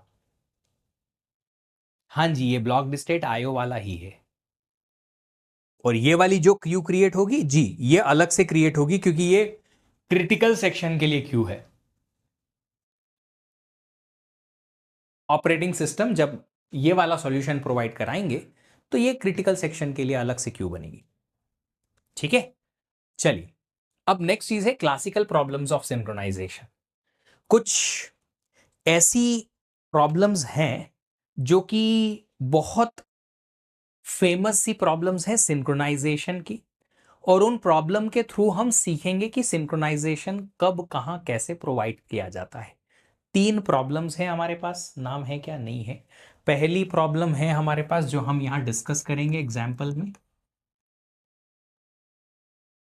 बाउंडेड बफर की प्रॉब्लम। इसे आप प्रोड्यूसर कंज्यूमर प्रॉब्लम के नाम से भी जानते हैं। आपके कॉलेज में ये तीनों प्रॉब्लम जो हैं वो बहुत बार पूछी जाती हैं आपके एग्जामिनेशन में। दूसरी है रीडर राइटर प्रॉब्लम, 7 से लेके 10 मार्क का एक क्वेश्चन यहां से बन जाता है, क्योंकि ये ऐसी हैं जो एग्जाम बनाने वाले, पेपर बनाने वाले टीचर के दिमाग में भी स्टिक करती हैं। और तीसरी है हमारी फेवरेट डाइनिंग फिलोसोफर प्रॉब्लम। ये 3 प्रॉब्लम्स हम डिस्कस करेंगे। इन प्रॉब्लम्स में सिंक्रोनाइजेशन कहाँ लगेगा, क्यों लगेगा, कैसे लगेगा और उन्हें सॉल्व कैसे किया जाएगा, इसके कोड भी हम देखने वाले हैं। मतलब जितने टोटल काउंटिंग सीमाफोर हैं उतने क्यूज होंगे ना ओएस में। मितेश जी, जितने हमारे पास क्रिटिकल सेक्शन हैं जिनको हम प्रोटेक्ट करना चाहते हैं म्यूचुअल एक्सक्लूजन के थ्रू, उतनी क्यू बनेगी। कॉलेज में पढ़ाया ही नहीं, पढ़ाएंगे बेटा, कभी तो पढ़ाएंगे। P1 - 1 था तो बाहर कैसे आया? संजय जी, P1 जब क्रिटिकल सेक्शन में गया उसने 0 किया था वहां। यहां देखो, यहां पे वाइल लूप है ही नहीं। पहले S - 1 करते हैं और उसके बाद चेक करते हैं कि S की वैल्यू अगर 0 से छोटी हो गई है तो करंट प्रोसेस जो इसको रन कर रही है उसको ब्लॉक कर दो। तो यहां पे -1 होने पे ब्लॉक होने वाला केस नहीं है। और P1 ने जब सिग्नल किया था तब सिग्नल करने के बाद सीमाफोर की वैल्यू -1 हुई थी।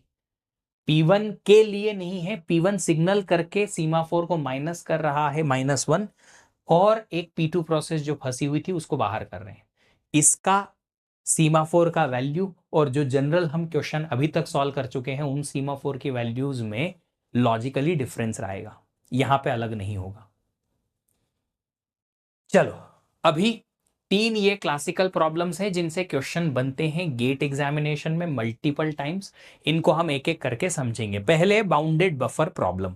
ये बाउंडेड बफर प्रॉब्लम है क्या, जिसे हम प्रोड्यूसर कंज्यूमर प्रॉब्लम भी कहते हैं। ये बड़ा सिंपल सा है। एक बफर है, बफर का मतलब है एक एरे समझ लो, जिस एरे में टोटल n स्पेसेस हैं, कैपेसिटी n है। अब इस पर्टिकुलर एरे को शेयर रखा गया है मल्टीपल प्रोड्यूसर प्रोसेसेस और मल्टीपल कंज्यूमर प्रोसेसेस के बीच में। तो बहुत सारे प्रोड्यूसर प्रोसेसेस हैं, बहुत सारी कंज्यूमर प्रोसेसेस हैं, और सारी की सारी प्रोसेसेस इस बफर को क्या करती हैं? इस बफर को शेयर कर रही हैं। तो यहां पे एक बफर है, बफर है is shared resource between producers and consumers. ठीक है, ये शेयर्ड रिसोर्स है। अब आपको पता है कि अगर ढेर सारी प्रोसेसेस के बीच में एक रिसोर्स शेयर्ड है तो इसका मतलब सिंक्रोनाइजेशन तो लगेगा। सारी की सारी कम्युनिकेटिंग प्रोसेसेस हैं, जी हां, और सब में सिंक्रोनाइजेशन तो लगेगा, जी हां। इसीलिए तो ये सिंक्रोनाइजेशन का ही इशू है। ठीक है, अब अगर सिंक्रोनाइजेशन लगेगा इस बफर के एक्सेस पे, तो क्या मैं कह सकता हूं कि इस बफर को एट ए टाइम कोई एक ही प्रोसेस एक्सेस करनी चाहिए, या तो कोई प्रोड्यूसर करेगा या कोई एक कंज्यूमर करेगा। जितने भी प्रोड्यूसर हैं, मान लो 10 प्रोड्यूसर हैं, 10 कंज्यूमर हैं, टोटल 20 प्रोसेसेस हैं। 20 प्रोसेसेस में से कोई एक ही प्रोसेस इस बफर को एट ए टाइम क्या कर सकता है? एक्सेस कर सकता है। क्यों? क्योंकि ये शेयर्ड है, और अगर इस पे एक्सेस में म्यूचुअली एक्सक्लूसिवली देना चाहता हूं तो मुझे एट ए टाइम किसी एक ही प्रोसेस को अलाउ करना पड़ेगा, वो ही इस पर्टिकुलर बफर को एट ए टाइम एक्सेस कर सकता है। Is that okay? जल्दी से मुझे बताओ, क्या ये पॉइंट आपको क्लियर है? जी। अब यहां पे एक बात समझनी होगी कि ये जो बाउंडेड बफर लिखा हुआ है, ये जो बफर है, ये इसका साइज लिमिटेड है, बाउंडेड है। बाउंडेड मतलब लिमिटेड है, इसमें एन कैपेसिटी ही है। प्रोड्यूसर क्या करता है? प्रोड्यूसर इस बफर में जाके आइटम को लिखता है, वैल्यूज लिखता है। जहां भी खाली जगह होगी वहां जाके कोई भी एक प्रोड्यूसर आइटम प्रोड्यूस करके लिखने लगता है। तो जिस भी प्रोड्यूसर ने प्रोड्यूस किया है कोई आइटम या वैल्यू, वो यहां जाके लिख देगा। अगला प्रोड्यूसर आएगा, जो भी नेक्स्ट खाली जगह वहां जाके लिख देगा। एक एक खाली जगह पे ये प्रोड्यूसर लिखता रहेगा, लिखता रहेगा। बट अगर सारी की सारी स्पेस ऑक्यूपाई हो गई तो प्रोड्यूसर प्रोसेसेस को रुकना पड़ेगा। क्यों रुकना पड़ेगा? क्योंकि प्रोड्यूसर तभी कोई आइटम प्रोड्यूस करके और यहां लिख सकता है या कॉपी कर सकता है जब फ्री स्पेस हो बफर के अंदर। ठीक है, अब कंज्यूमर का क्या काम है? कंज्यूमर वहां से कंज्यूम करेगा। कोई भी आइटम जो यहां मिला उसको हटाया और निकाल के कंज्यूम कर लिया, यूज कर लिया। तो कंज्यूमर का काम यहां से आइटम हटाना है ताकि खाली जगह बढ़ पाए, और प्रोड्यूसर का काम है यहां पे आइटम ऐड करना है ताकि फ्री स्पेस कम हो पाए और खाली जगह कम हो पाए, जगह भरती रहे। ठीक है, तो इसका सिंपल मतलब है कि कोई भी प्रोड्यूसर प्रोसेस तभी आगे बढ़ के और इस बफर को एक्सेस करके आइटम राइट कर सकती है जब कोई एक खाली स्पेस अवेलेबल रहे। अगर खाली स्पेस अवेलेबल रहेगी तो प्रोड्यूसर आगे बढ़ेगा। उल्टा बोलूं तो कोई भी प्रोड्यूसर प्रोसेस को रुकना पड़ेगा, ब्लॉक रहना पड़ेगा या रुकना पड़ेगा। कब? जब पूरा बफर फुल हो जाएगा तब। अगर बफर पूरा फुल होगा तो डेफिनेटली क्या होगा, ये कोई भी प्रोड्यूसर प्रोसेस आगे नहीं बढ़ पाएगी। ठीक है, उल्टा सिमिलरली कंज्यूमर क्या है? कंज्यूमर आइटम यहां से रिमूव करके और यूज करता है। तो कंज्यूमर तब आगे बढ़ेगा जब कम से कम एक आइटम तो यहां पे अवेलेबल रहे जिसको कोई कंज्यूमर क्या कर सकता है, रिमूव करके यूज कर सकता है। तो कंज्यूमर कब आगे बढ़ेगा? जब कम से कम एक आइटम तो यहां पे रहे। पर अगर एक भी आइटम नहीं है तो, अगर एक भी आइटम यहां नहीं है तो क्या होगा? कंज्यूमर जो है उसको रुकना पड़ेगा। तो कंज्यूमर प्रोसेस कब रुकेगी? जब पूरा का पूरा बफर खाली रहेगा, तब कंज्यूमर को रुकना पड़ेगा।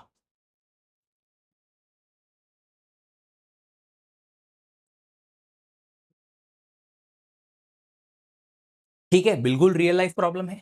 तो आप समझिए जरा, यहां पे लिखा है producers must block if buffer is full. Buffer अगर पूरा भरा हुआ है तो प्रोड्यूसर उसमें आइटम ऐड नहीं कर पाएंगे। Consumers must block if buffer is empty. Buffer अगर एम्प्टी है तो कंज्यूमर्स आगे नहीं बढ़ पाएंगे, कोई भी कंज्यूमर प्रोसेस को रुकना पड़ेगा। सर यहां रिमूव मतलब कंप्लीटली रिमूव और इनवैलिड? ऑफ कोर्स, रिमूव का मतलब है कि आइटम रिमूव कैसे करना है वो इंप्लीमेंटेशन डिटेल हमें नहीं देखना है। ऑफ कोर्स इनवैलिड के तरीके से ही करना पड़ेगा। बट हाँ, हम कह सकते हैं कि अगर ये आइटम यहां से रिमूव हो गया है तो इसको एम्प्टी स्पेस मानेंगे।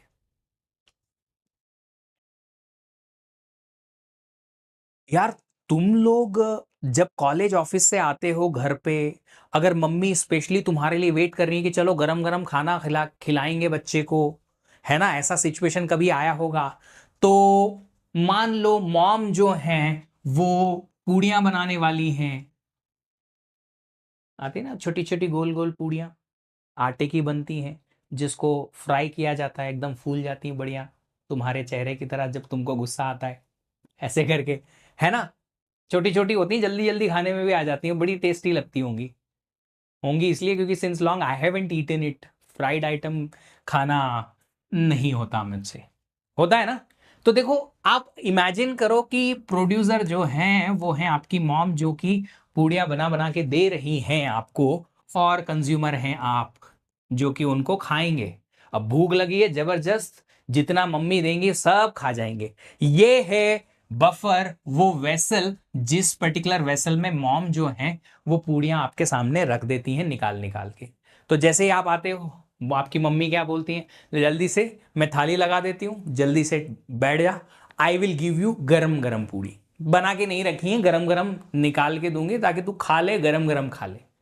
तो अब जल्दी से आपने तो बढ़िया हैंड वॉश किया, आप बढ़िया टेबल पे बैठ गए, अब बैठे हुए हैं। क्यों? क्योंकि पूड़ी है नहीं। मम्मी पूड़ियाँ बनाने के लिए, रेडी करने के लिए थोड़ा तो टाइम लेगी ना, ऑयल जो है थोड़ा सा हीट करेंगी, गर्म होगा तेल, तब तक आप क्या करोगे, बैठोगे। तो यू विल बी ब्लॉक्ड। क्यों? क्योंकि कंज्यूमर के पास एक भी आइटम नहीं है कंज्यूम करने के लिए, वेसल पूरा खाली पड़ा हुआ है। जैसे ही मम्मी ने यहां पे पूड़ियां तल के रख दी, उठाई, शुरू हो गए। ठीक है, अब मम्मी की स्पीड तो ऑफकोर्स फटाफट फटाफट, बहुत सारी पूड़ियां यहां बना दी उन्होंने, 4-5 रख दी। अब उन्हें पता है कि ये 4-5 ये खाएगा, उसके बाद और गर्म बना दूंगी, अभी रुकती हूं। तो your mom will be stopped. जब एक कैपेसिटी इस बफर की फुल हो जाएगी उसके बाद स्टॉप्ड, पहले इनको कंज्यूम करो, फिर जगह खाली होगी तो फिर मैं आगे बढ़ूंगी। So what your mom will do, producer कब रुक जाएगा, जब वेसल में जगह भर जाएगी कि भैया वेसल भर गया है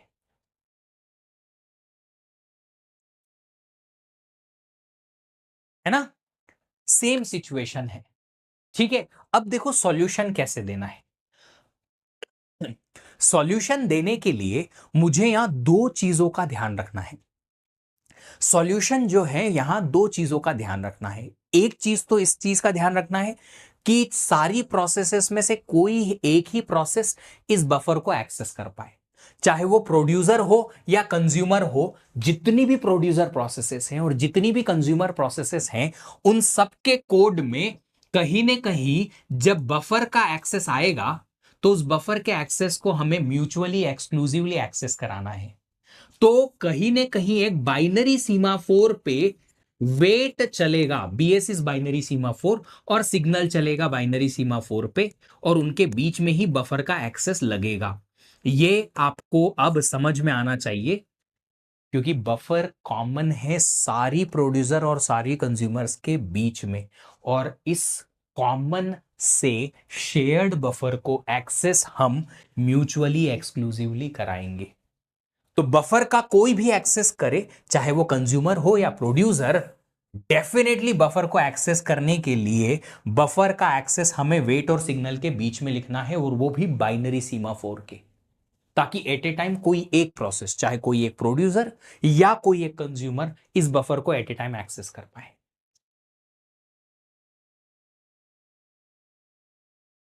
इज दैट क्लियर जो मैंने बात बताई। और सीमाफोर ऑफकोर्स बाइनरी सीमाफोर 1 से इनिशियलाइज करेंगे, ताकि बफर का एक्सेस जो रहे वो क्या रहे, limited to 1 process at a time रहे। Is that clear. इतनी बात खत्म हुई। अब दूसरी चीज है वो ये कि हम प्रोड्यूसर और कंज्यूमर को आगे तब बढ़ने देंगे जब उनकी स्पेशल कंडीशन मीट होगी। क्योंकि आपको इतना समझ में आया कि कोई भी कंज्यूमर आगे नहीं बढ़ पाएगा अगर ये पूरा बफर एम्प्टी है, और अगर कोई भी प्रोड्यूसर आगे नहीं बढ़ पाएगा अगर सारी की सारी बफर की प्लेसेस ऑक्यूपाइड है। तो ये भी कंट्रोल करना पड़ेगा, जी हां, कि सारी अगर प्लेसेस ऑक्यूपाइड हैं तो सारे प्रोड्यूसर्स को रोको, आगे मत बढ़ने दो, और अगर सारी प्लेसेस एम्प्टी हैं तो कंज्यूमर्स को रोको, आगे मत बढ़ने दो। ये भी कंट्रोल करना है, ये भी कंट्रोल करेंगे हम कोड लिख के। तो दो चीजें कंट्रोल करनी है, एक तो बफर का एक्सेस हमें दो वेट और सिग्नल स्टेटमेंट के बीच में लगाना है बाइनरी सीमाफोर के, और फिर बफर का एक्सेस प्रोड्यूसर और कंज्यूमर को तब देना है जब वो आगे बढ़ पाए, और वो कब बढ़ पाएंगे, स्पेशल केस में, वरना रोकेंगे, वरना रोकेंगे। चलिए, तो सॉल्यूशन में हमारे पास 3 वेरिएबल आएंगे यहां पे। वो 3 वेरिएबल्स क्या हैं, एक है म्यूटेक्स वेरिएबल जो एक्चुअल में बाइनरी सीमाफोर ही है, ये इसलिए ताकि हम म्यूचुअल एक्सक्लूजन प्रोवाइड कर पाए बफर पे, जो मैं थोड़ी देर पहले यहां पे एक कोड लिख के बताया था आपको कि एक बाइनरी सीमाफोर चाहिएगा जिसको हम 1 से इनिशियलाइज कराएंगे, और वो बफर पे म्यूचुअल एक्सक्लूजन प्रोवाइड करने के काम आएगा। तो ये इसका नाम हमने म्यूटेक्स नाम रखा है, ठीक है। फिर और दो हमारे पास सीमाफोर हैं, full and empty. Full and empty counting semaphore है। ये किस चीज को रख रहे हैं, देखिए, full is to denote the number of occupied slots in buffer. Buffer में कितने स्लॉट फुल हैं, ठीक है। अगर सारे के सारे खाली हैं तो फुल आएगा 0। एक आइटम प्रोड्यूसर ने ऐड कर दिया तो फुल आएगा 1, 2 कर दिए तो फुल आएगा 2, 3 ऐड किए तो 3, 4 ऐड कर दिए तो 4, ठीक है। Full is a counting semaphore to denote number of occupied slots in buffer. Empty एक और काउंटिंग सीमाफोर हमने लिया, ये क्या दर्शाएगा, ये दर्शाएगा नंबर ऑफ एम्प्टी स्लॉट्स। अगर शुरुआत में सारे के सारे स्लॉट्स एम्प्टी हैं तो मतलब एम्प्टी की वैल्यू n, सारे एम्प्टी। अगर एक ऑक्यूपाई हो गया तो n-1, दो ऑक्यूपाई हो गए तो n-2, सारे ऑक्यूपाई हो गए तो एम्प्टी की वैल्यू 0, कि एक भी एम्प्टी नहीं है, सारे सारे ऑक्यूपाइड हो गए। ठीक है, चलिए अब इनिशियलाइजेशन क्या होगा, म्यूटेक्स ऑफ कोर्स 1 से इनिशियलाइज करेंगे क्योंकि बाइनरी सीमाफोर है म्यूचुअल एक्सक्लूजन प्रोवाइड करने के लिए। शुरुआत में आप मुझे बताइए, बफर जो है इनिशियली एम्प्टी से स्टार्ट करेंगे, buffer is completely empty,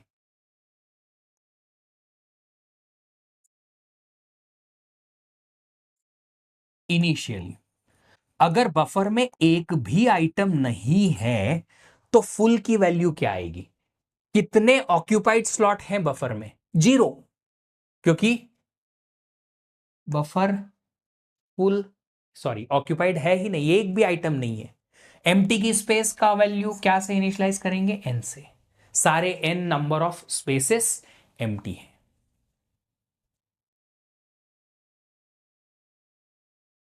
If full value is 0 then it means it is empty. So why we are using one more semaphore empty to it? विशाल जी, क्योंकि हमें दो प्रोसेसेस को कंट्रोल करना है, किसको, बफर प्रोड्यूसर को और कंज्यूमर को। ठीक है, कंज्यूमर प्रोसेस के लिए भी हम एक वेट फंक्शन चलाएंगे, किस पे चलाएंगे, एम्प्टी पे।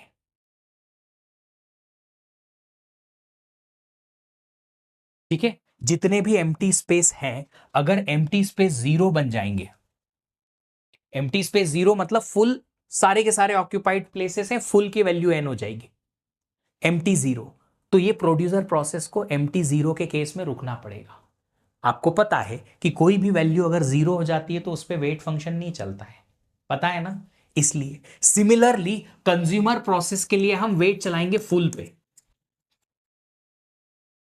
कि अगर फुल की वैल्यू 0 है, एक भी आइटम नहीं है तो फुल 0 ही मिलेगा ना, ऑक्यूपाइड स्लॉट 0 है तो कंज्यूमर कंज्यूम नहीं कर पाएगा, वो यहां वेट में अटका रहेगा। तो दो अलग अलग प्रोसेसेस को हम कंट्रोल करना चाहते हैं, इसीलिए हमने दो अलग अलग वेरिएबल लिए हैं। ठीक है, अब देखिए जरा, कोड लिखेंगे सबसे पहले। अब प्रोड्यूसर प्रोसेस का अगर हम कोड लिखेंगे तो प्रोड्यूसर प्रोसेसेस में हम पहले वेट चलाएंगे, किसका, कि अगर खाली स्पेस है तो ही प्रोड्यूसर आगे बढ़ेगा वरना नहीं, अगर खाली स्पेस है तो ही प्रोड्यूसर आगे बढ़ेगा, मतलब वेट चलाएगा ये एम्प्टी पे, और अगर एम्प्टी की वैल्यू एक या एक से ज्यादा है तो ये वेट सक्सेसफुल होगा। एम्प्टी की वैल्यू अगर 0 हो गई, सारे के सारे स्लॉट भर गए, एम्प्टी 0 हो गया, तो फिर सारे प्रोड्यूसर यहीं पे अटक जाएंगे, आगे नहीं बढ़ पाएंगे। ये इसलिए किया मैंने ताकि प्रोड्यूसर्स को ये वाला पॉइंट में प्रूव कर पाऊं कि प्रोड्यूसर्स को ब्लॉक होना पड़ेगा, रुकना पड़ेगा जब बफर फुल रहेगा तब। अगर बफर एम्प्टी स्पेस 0 है, फुल की वैल्यू n है, तो ये प्रोड्यूसर यहां रुक जाएंगे। अगर मान लो ये एम्प्टी वाला वेट सक्सेसफुल चला, सक्सेसफुल चल गया, हां जी, तो मतलब प्रोड्यूसर आगे बढ़ सकता है। कोई प्रोड्यूसर आगे बढ़ सकता है, हाँ, अगर वो प्रोड्यूसर आगे बढ़ने की कोशिश करेगा तो क्या करेगा, प्रोड्यूस करके आइटम को ऐड करेगा, किस पे, बफर पे। पर बफर तो सर शेयर्ड है ना, जी हाँ, तो शेयर्ड बफर के एक्सेस के लिए हमें क्या लगाना पड़ेगा, वेट और सिग्नल के बीच में इस बफर का एक्सेस देना पड़ेगा, किस पे, म्यूटेक्स नाम के वेरिएबल पे। तो हम यहां लिखेंगे वेट म्यूटेक्स चलाओ, बफर का एक्सेस दो और सिग्नल म्यूटेक्स लगा दो, ताकि बफर का एक्सेस एट ए टाइम एक ही कोई प्रोसेस कर पाए, ये म्यूटेक्स के बीच में जो भी पहुंचेगी। Add produced item on buffer.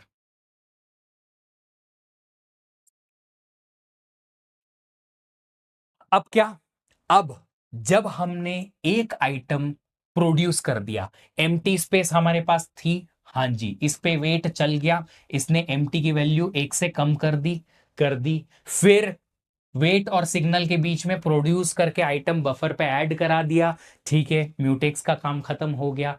But boss, अगर प्रोड्यूसर ने एक आइटम डाल दिया है किस पे, बफर पे, तो ऑक्यूपाइड स्लॉट बढ़ेंगे ना, ऑक्यूपाइड स्लॉट की जो संख्या है, काउंटिंग है, बढ़ेगी। जी हाँ, तो इस फुल को प्लस प्लस करना पड़ेगा।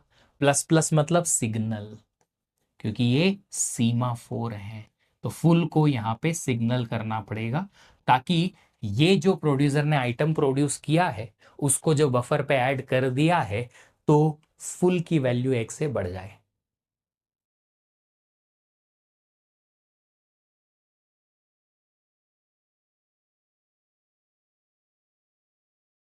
बट अगर बफर पार्शियली फिल्ड है तो हम पैरेलल रीड एंड राइट होने होने देना चाहिए। नहीं मितेश जी, नहीं कर सकते हम। अगर बफर आधा खाली है तो हम फिर भी बफर पे एक साथ दो पर्टिकुलर प्रोसेसेस को रीड ही या राइट ही करने नहीं दे सकते। ना दो प्रोड्यूसर, ना दो कंज्यूमर, ना एक प्रोड्यूसर एक कंज्यूमर एक साथ उस बफर को एक्सेस कर सकता है, क्योंकि एट ए टाइम अगर बफर को एक से ज्यादा प्रोसेस ने एक्सेस कर लिया, चाहे वो किसी के लिए है, कंज्यूम करने के लिए या प्रोड्यूस करके ऐड करने के लिए आइटम को, गड़बड़ हो जाएगी, गड़बड़ हो जाएगी।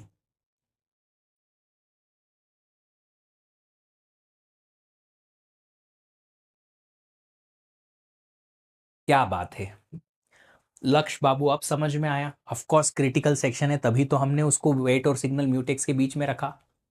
अब सुनिए क्या लॉजिक लगाया, फिर से मैं बता देता हूं। लॉजिक ये है कि प्रोड्यूसर प्रोसेस तभी आगे बढ़े जब कम से कम एक एम्प्टी स्लॉट हो। अगर एक भी एम्प्टी स्लॉट रहेगा तो एम्प्टी की वैल्यू 1 या उससे ज्यादा होगी, है ना। तो ये वेट एम्प्टी उस पर सक्सेसफुली चल जाएगा। अगर एम्प्टी की वैल्यू 0 आई तो वेट एम्प्टी सक्सेसफुल नहीं चल पाएगा, प्रोड्यूसर अटका रह जाएगा।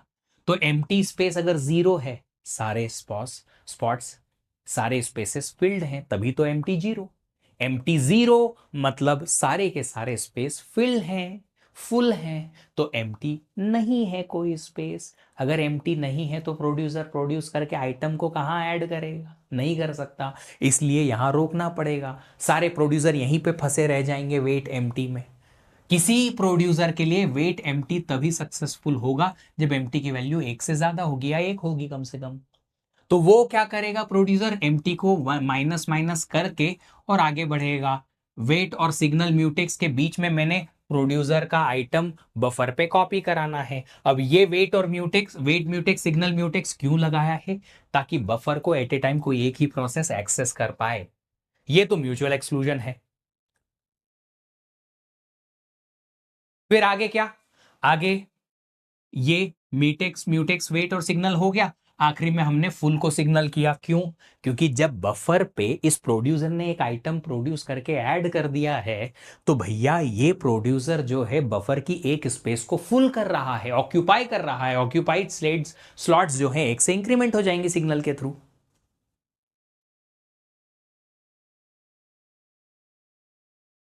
Understood this code. ये कोड पूरा लॉजिकल है। अगर आपको एम्प्टी और फुल म्यूटेक्स तीनों का कंसेप्ट समझ में आ गया है तो वो ऑटोमेटिकली आप ये कोड खुद से भी लिख पाओगे तुरंत तुरंत।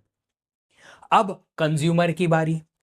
अब कंज्यूमर आगे कब बढ़ सकता है, जब कम से कम एक तो ऑक्यूपाइड स्लॉट हो। अगर ऑक्यूपाइड स्लॉट रहेगा जिसमें कोई आइटम है तो प्रोड्यूसर कंज्यूमर आगे बढ़ेगा। मतलब कि कंज्यूमर को हम वेट किस पे चलवाएंगे, फुल पे। अगर फुल की वैल्यू 0 हो गई तो कंज्यूमर आगे नहीं बढ़ पाएगा। फुल अगर 0 है, कब हो सकता है फुल 0, फुल अगर 0 है इसका मतलब है कि हमारे पास एक भी स्लॉट फुल नहीं है, इसलिए 0 है। अगर एक भी स्लॉट फुल नहीं है मतलब एक भी आइटम ही नहीं है। आइटम है नहीं तो कंज्यूमर कंज्यूम कैसे करेगा। तो हम क्या करेंगे यहां पे, हम यहां पे सबसे पहले वेट फुल चलाने की कोशिश करेंगे। अगर किसी कंज्यूमर के लिए यह सक्सेसफुल चला मतलब एक तो आइटम है, एक तो आइटम है कंज्यूम करने के लिए, हाँ, तो कंज्यूमर आगे बढ़ेगा, आगे बढ़ के और उस आइटम को कंज्यूम करेगा। अब आइटम को कंज्यूम करने के लिए आइटम को बफर से एक्सेस करना पड़ेगा और बफर का एक्सेस हमें वेट और सिग्नल म्यूटेक्स के बीच में लिखना पड़ेगा। तो वेट और सिग्नल म्यूटेक्स के बीच में हमने remove item from buffer and consume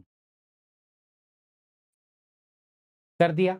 ठीक है, अब ये कंज्यूमर भाई साहब अगर आगे बढ़े, इन्होंने आइटम रिमूव करा दिया, रिमूव करा दिया इसका मतलब है कि खाली जगह एक बढ़ जाएगी, खाली जगह बढ़ जाएगी, एम्प्टी स्पेस बढ़ेगी, इंक्रीज होगी। यार ये तो लॉजिकल चीज है, अगर किसी ने एक आइटम बफर से हटा दिया तो नंबर ऑफ एम्प्टी स्पेस बढ़ेगी बफर में, तो यहां पे हमें सिग्नल करना पड़ेगा किसका, एम्प्टी का।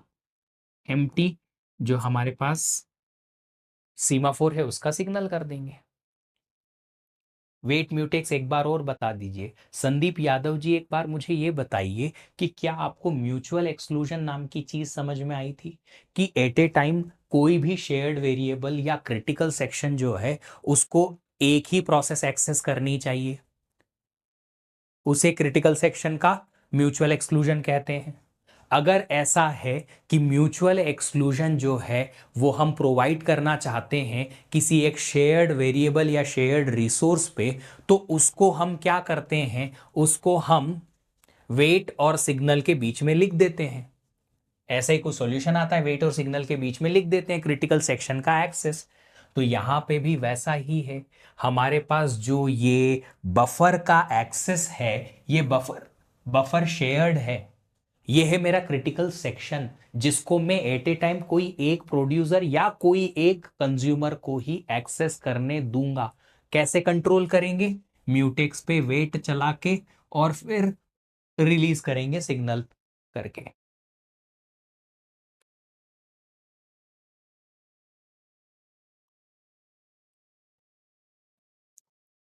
ये म्यूटेक्स क्या होता है, कुछ नहीं बेटा, मेरी मर्जी थी, मैंने एक वेरिएबल लिया म्यूटेक्स नाम का ये काम करने के लिए। वेरिएबल का नाम है यार, ये मैंने सॉल्यूशन के लिए 3 वेरिएबल बनाए, तीनों वेरिएबल का नाम ऐसे रखा, तुम्हारी मर्जी इस म्यूटेक्स को तुम्हारे नाम से रिप्लेस कर दो। नहीं सर, हम इसका नाम अपने नाम से लिखेंगे, हम विष्णु नाम देंगे इसको, गरुड़ा नाम देंगे। फुल, फुल की जगह तुम कुछ और, टनाटन, डन, टंकी फुल, जो रखना है एम्प्टी, पेट खाली, जो नाम रखना है रख दो, तुम्हारी मर्जी है। वेरिएबल का नाम अपनी मर्जी से रख सकते हो, तीनों वेरिएबल के नाम आप कुछ भी रख सकते हो, सॉल्यूशन जो है उसके अकॉर्डिंग चेंज हो जाएगा। इस सॉल्यूशन में ना तो हमें बाउंडेड वेटिंग देखनी है, ना ही प्रोग्रेस देखनी है, वो कोई दिक्कत नहीं है। हमें इस सॉल्यूशन में जो देखना था वो ये कि जो रिक्वायरमेंट थी कि प्रोड्यूसर को रोको अगर बफर फुल है तो बफर अगर फुल रहेगा एम्प्टी स्पेस 0 हो जाएगी, यहां पे प्रोड्यूसर रुक जाएगा। कंज्यूम कंज्यूमर को रोको अगर बफर एम्प्टी है, बफर पूरा खाली मतलब सारी की सारी ऑक्यूपाइड प्लेसेस जो हैं वो 0 है, ऑक्यूपाइड प्लेसेस 0 है, जी हाँ बफर एम्प्टी है, पूरा पूरा एम्प्टी है, ऑक्यूपाइड प्लेसेस एक भी नहीं है, तो फुल की वैल्यू 0, तो हमने यहां रोक दिया वेट चला के फुल पे। That's it.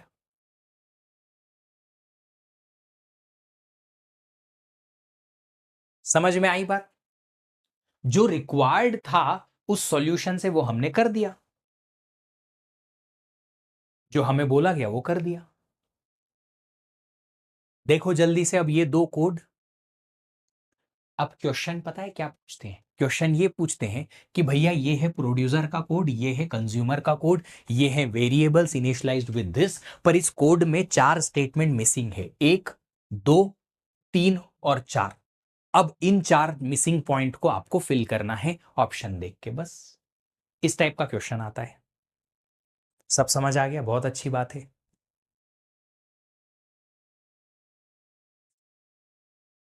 तो ये जो कोड है इसका लॉजिक अगर आपको समझ में आ गया है तो आपको आसानी से ये आंसर बन जाएगा।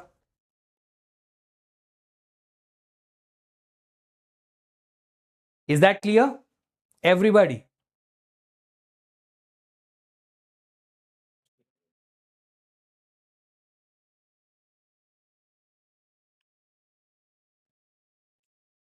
ये प्रोड्यूसर और ये कंज्यूमर,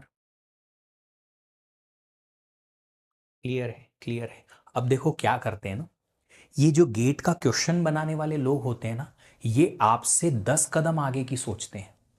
आपको जो रट रट के आंसर करता है ना, वेट एम्प्टी आएगा प्रोड्यूसर में और वेट फुल आएगा कंज्यूमर में, रट लिया, ये भी रट लिए, नीचे के लिख लिख के दिमाग में एज इट इज सेव कर लिया, रट के और आंसर देने चले गए। अब ये लोग क्या करते हैं, ये वेरिएबल के नाम चेंज कर दिए। अभी मैंने फुल क्या लिया है, number of occupied spaces, but उन्होंने फुल दिया नंबर ऑफ खाली स्पेसेस, एम्प्टी स्पेसेस। और एम्प्टी जो मैंने लिया है नंबर ऑफ एम्प्टी स्लॉट्स, इसकी जगह उन्होंने एम्प्टी वेरिएबल का डेफिनेशन दिया, empty is number of occupied slot. अब कर लो, रट लो, मजे करो।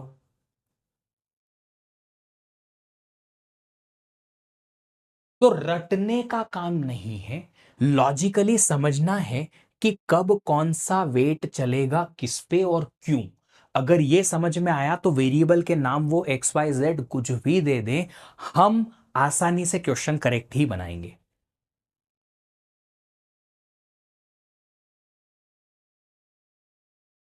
इसका कोड ही पूछे हैं, बोले ना कोड पूछा है गेट में। फुल और एम्प्टी वेरिएबल है बेटा, फंक्शन नहीं है। फुल और एम्प्टी जो है वो वेरिएबल्स हैं। कौन से, सीमाफोर वेरिएबल्स। इनकी वैल्यू +1 -1 तो वेट से होगी, वेट -1 करता है, सिग्नल +1 करता है, आपको पता ही है। तो वेट जैसे ही आपने चलाया -1 करेगा, अगर एम्प्टी की वैल्यू जो है वो 1 या उससे बड़ी है, अगर नहीं है, 1 नहीं है, 0 है, तो ये यहां पे फंसा हुआ रह जाएगा, -1 नहीं करेगा, सिग्नल क्या करेगा, प्लस प्लस करते रहेगा। तो वेट और सिग्नल से -1 +1 होगा। इनिशियलाइजेशन में एम्प्टी में n-1 क्यों है, कहां लिखा है इनिशियलाइजेशन में n-1? ये n-1 तो मैंने अपडेट किया था कि अगर एक स्लॉट एम्प्टी कम हुआ, ऑक्यूपाई हो गया, तो n-1 होगा। इनिशियलाइजेशन तो n से है। Can we create your own compiler? Yes, you can do that, बिल्कुल। आप खुद का कंपाइलर बना सकते हो, बस आपको कंपाइलेशन बनाने के लिए, कंपाइलर प्रोसेस बनाने के लिए जो भी कोड लिखना है, सारे सिंटेक्सेस की जो चेकिंग एटसेट्रा होती है, वो सारी की सारी ट्रांसलेशन खुद से लिखना आना चाहिए। तो कंसेप्ट की क्लैरिटी बहुत जरूरी है, अगर वो आ जाएगी तो ऑटोमेटिकली ये आंसर आपसे आसानी से बन जाएंगे। ठीक है, चलिए अब यहां पे एक और कंसेप्ट आता है, वो ये आता है कि यहां बहुत जरूरी है इस बात का ध्यान रखना कि ये जो वेट है एम्प्टी पे वो पहले चले और ये वाला बाद में चले। बफर पे लॉक हम बाद में लेंगे, पहले ये चेक करेंगे कि प्रोड्यूसर आगे बढ़ने लायक है कि नहीं। अगर आपने इनका सीक्वेंस चेंज कर दिया कि पहले आपने ये वाला वेट चलाया और बाद में ये वाला वेट चलाया, तो गड़बड़ हो जाएगी। कि आपने लॉक ले लिया पहले से ही किस पे, बफर पे, पर प्रोड्यूसर आगे बढ़ने लायक अगर नहीं हुआ तो यहां गड़बड़ हो जाएगी। ठीक है, तो यहां पे मैं एक पॉइंट लिखता हूं, वो ये है,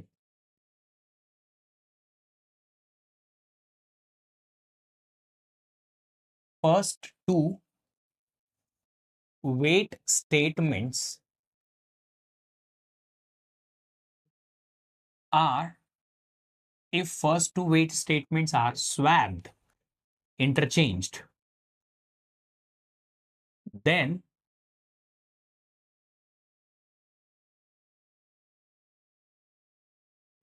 there will be a deadlock.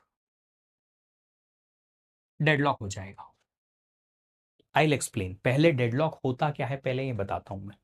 Deadlock एक ऐसी सिचुएशन है जब प्रोसेस अगर डेडलॉक में आती है तो वो फिर कभी भी एग्जीक्यूट कर ही नहीं सकती आगे, कभी भी नहीं। पॉसिबिलिटी ही नहीं है कि प्रोसेसेस कभी आगे बढ़ेगी, किसी भी केस में नहीं, पॉसिबल ही नहीं है। तो वो डेडलॉक एक ऐसी सिचुएशन है, अगर उस सिचुएशन में प्रोसेस आ गई, फंस गई, तो प्रोसेस कभी आगे एग्जीक्यूट कर ही नहीं पाएगी। ये प्रूव हो गया है कि प्रोसेस आगे नहीं बढ़ पाएंगी। स्टारवेशन में और इसमें डिफरेंस ये है कि स्टारवेशन में वेटिंग है, प्रोलॉन्ग्ड वेटिंग है बहुत लंबे टाइम तक, पर वहां पे ये निश्चितता है कि प्रोसेस आगे बढ़ेगी। कब पता नहीं, पर बढ़ेगी जरूर। यहां डेडलॉक में प्रोसेस कभी आगे बढ़ ही नहीं पाएगी, दैट इज द कंडीशन। मैं एक्सप्लेन करूंगा कि ये डेडलॉक क्यों होगा पूरा डिटेल में, सुनिए जरा। मैं यहां पे दोनों कोड लिख देता हूं। ये प्रोड्यूसर है, अगर एम्प्टी स्पेस है तो ही प्रोड्यूसर आगे बढ़ेगा। फिर ये म्यूटेक्स पे लॉक लेगा, यहाँ पे क्रिटिकल सेक्शन है बफर का एक्सेस, म्यूटेक्स पे सिग्नल एंड फुल पे सिग्नल। कंज्यूमर है, पहले फुल पे वेट लेगा, फिर mutex, signal mutex and signal full. चलिए, अब मैंने कहा कि हम इन दोनों स्टेटमेंट को स्वैप करने वाले हैं। अगर इन दोनों स्टेटमेंट को स्वैप कर दिया तो पहले हमने वेट म्यूटेक्स चलाना है और उसके बाद में एम्प्टी चलाना है। तो मैंने कहा कि जिस भी, अगर प्रोड्यूसर का आपने ये क्या किया, दोनों स्टेटमेंट को स्वैप किया, तो हमने लॉक ले लिया पहले बफर पे, ये चेक नहीं किया एम्प्टी पे वेट चला के कि प्रोड्यूसर आगे बढ़ने लायक है कि नहीं। अब आप मुझे बताओ कि प्रोड्यूसर किस केस में आगे नहीं बढ़ सकता। मुझे आप लोग बताओ कि किस केस में प्रोड्यूसर आगे नहीं बढ़ सकता। इस केस में प्रोड्यूसर आगे नहीं बढ़ सकता जब पूरा का पूरा बफर फुल है और एम्प्टी की वैल्यू 0 है, बफर फुल पे। ठीक है, तो अगर बफर फुल हुआ, मान लो assume buffer is full, buffer अगर पूरा का पूरा फुल है तो आप बताइए फुल ऑक्यूपाइड स्पेसेस सारी n हो जाएंगी, एम्प्टी की वैल्यू 0 होगी, इजंट इट? एक भी एम्प्टी स्पेस नहीं है, 0, फुल ऑक्यूपाइड स्पेस सारी की सारी n। म्यूटेक्स की वैल्यू क्या रहेगी? म्यूटेक्स तो 1 है ही सर शुरुआत में, अगर कोई भी प्रोसेस ने इस पे लॉक नहीं ले रखा है। अब देखो जरा, अगर प्रोड्यूसर ने म्यूटेक्स पे लॉक ले लिया तो पहले प्रोड्यूसर ने म्यूटेक्स पे वेट चलाया, म्यूटेक्स पे वेट चलाया, 0 आया, आ गया। फिर इसने वेट एम्प्टी चलाया, अब वेट एम्प्टी चल नहीं पाएगा सक्सेसफुली, क्यों? क्योंकि एम्प्टी की वैल्यू 0 है। ये प्रोड्यूसर यहां फंस गया, प्रोड्यूसर यहां फंस गया। कंज्यूमर आता है, कोई एक कंज्यूमर। अब देखो, कोई भी प्रोड्यूसर आगे नहीं बढ़ पाएगा, दूसरी कोई भी प्रोड्यूसर प्रोसेस आगे नहीं बढ़ पाएगी क्योंकि म्यूटेक्स 0 है। ये रहा म्यूटेक्स 0, ये रहा, और म्यूटेक्स अगर 0 है तो सारे के सारे दूसरे प्रोड्यूसर प्रोसेसेस यहां फंस जाएंगे वेट म्यूटेक्स में। अब कोई अगर कंज्यूमर प्रोसेस आती है, हाँ एम्प्टी 0 है, फुल है, सारे ऑक्यूपाइड हैं, तो कंज्यूमर को तो आगे बढ़ना चाहिए। हाँ देखो, कंज्यूमर यहां जाएगी, वेट फुल चलाएगी, वेट फुल चलाया, फुल की वैल्यू 1 से कम हो गई, कितनी हो गई? n-1। Okay, no problem, wait mutex फंस गया, वेट म्यूटेक्स में फंस गया कंज्यूमर। क्यों क्यों फंस गया? क्योंकि म्यूटेक्स की वैल्यू 0 है। ये एक प्रोड्यूसर आया और इसने लॉक ले लिया, किस पे? बफर पे, बिना ये जाने कि मैं आगे बढ़ सकता हूं कि नहीं बढ़ सकता हूं। बफर पूरा फुल था, मैं आगे नहीं बढ़ पाया, फिर भी मैंने बफर को लॉक कर दिया। इसकी वजह से ना तो मैं आगे बढ़ पा रहा हूं क्योंकि एम्प्टी जो है वो 0 है। अब कंज्यूमर कंज्यूम करता है ना, एम्प्टी स्पेस बढ़ाता, एक आइटम हटा के आगे बढ़ता, उसको भी तुमने रोक लिया। क्यों? क्योंकि म्यूटेक्स तुमने लॉक कर दिया, ये म्यूटेक्स में वेट में फंस जाएगा। कौन? सारी कंज्यूमर प्रोसेसेस यहीं जाके फंस जाएंगी वेट म्यूटेक्स में, कोई भी कंज्यूमर आगे नहीं बढ़ पाएगा, नहीं कोई प्रोड्यूसर आगे नहीं बढ़ पाएगा, फंसा हुआ है, डेडलॉक। और ये खुल ही नहीं सकता, क्यों नहीं? देखो, प्रोड्यूसर आगे कब बढ़ सकता है? जब इस पे वो सक्सेसफुली वेट चलाए, पर ये तो तभी मुमकिन है ना जब इस एम्प्टी को हम सिग्नल करें यहां जा तक। अब ये एम्प्टी सिग्नल हो नहीं सकता, क्यों नहीं हो सकता? क्योंकि कंज्यूमर आगे नहीं बढ़ पा रहा है, ये रहा कंज्यूमर, ये कंज्यूमर यहीं पे फंसा हुआ है सारा। कंज्यूमर आगे क्यों नहीं बढ़ सकता? क्योंकि म्यूटेक्स पे वेट नहीं चल पा रहा है। अब म्यूटेक्स पे वेट कब चलेगा? जब म्यूटेक्स सिग्नल हो किसी दूसरी प्रोसेस के थ्रू। कौन कर सकता है? प्रोड्यूसर कर सकता है यहां जाके। अब वो आगे नहीं बढ़ पा रहा है, नहीं कोई कंज्यूमर आगे बढ़ पा रहा है, डेडलॉक हो गया।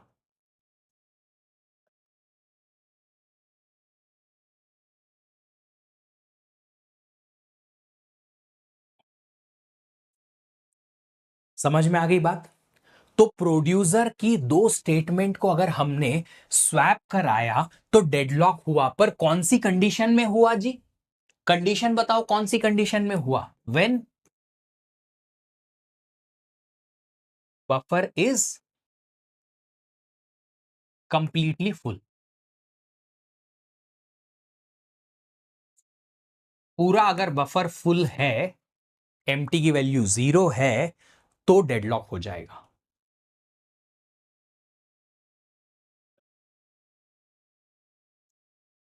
बनता भी है, दूसरा केस भी बनता है। वो क्या? कि अगर तुमने कंज्यूमर के साथ भी ऐसा किया ना, कि कंज्यूमर में भी वेट म्यूटेक्स पहले कर दिया और वेट फुल नीचे किया, तो भी डेडलॉक हो सकता है। बिना ये चेक किया कि कंज्यूमर आगे बढ़ सकता है या नहीं बढ़ सकता है। अगर कंज्यूमर को तुमने बफर पे लॉक करवा दिया म्यूटेक्स पे वेट चला के, और कंज्यूमर आगे ही नहीं बढ़ पाया, क्यों? क्योंकि बफर जो है पूरा का पूरा एम्प्टी है, तो गड़बड़ हो जाएगी, फिर से डेडलॉक की कंडीशन बनेगी। दूसरी कंडीशन है ये, if first two statements of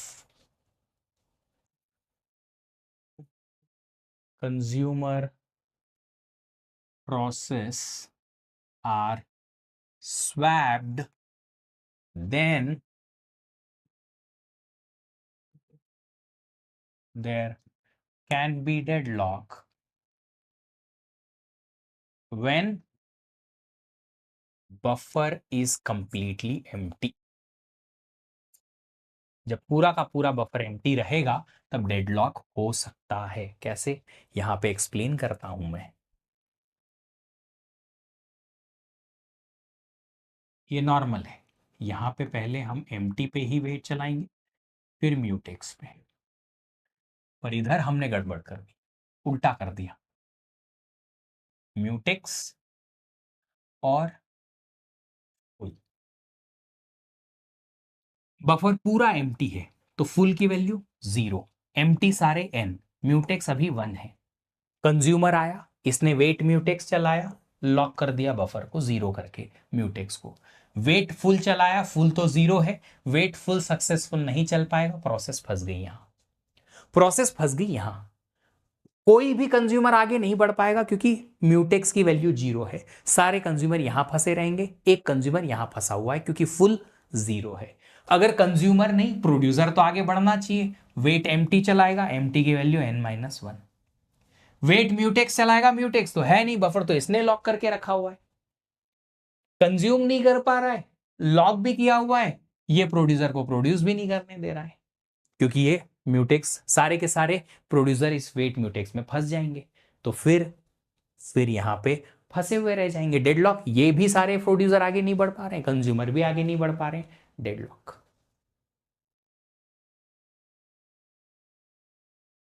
sir producer में स्वैप की जगह एम्प्टी रखें तो? मतलब स्वैप का मतलब बेटा मैं ये कह रहा हूं, ऊपर नीचे कर दिए स्टेटमेंट को, एक के ऊपर एक, एक ऊपर नीचे एक कर दिए हैं, म्यूटेक्स पहले और फिर फुल वेट चलाया, ऐसा यहां भी है ना। अच्छा, तो समझ में आ गई ये बात? दोनों केस मैंने ठीक से समझा दिए, ये वाला भी और ये वाला भी। अब आपको ये पॉइंट याद रखने हैं, ये जो है वो याद रखना है कि कब हम डेडलॉक की कंडीशन हमें मिल पाएगी, अगर हमने किस पर्टिकुलर प्रोसेस के, कंज्यूमर या प्रोड्यूसर के किस पर्टिकुलर प्रोसेस के स्टेटमेंट को स्वैप किया हुआ है। सिग्नल के प्लेस पे म्यूटेक्स लिख दीजिए, बाद में नॉट ईएस रीड करने में प्रॉब्लम होगी। कहां पे लिखाई तो है?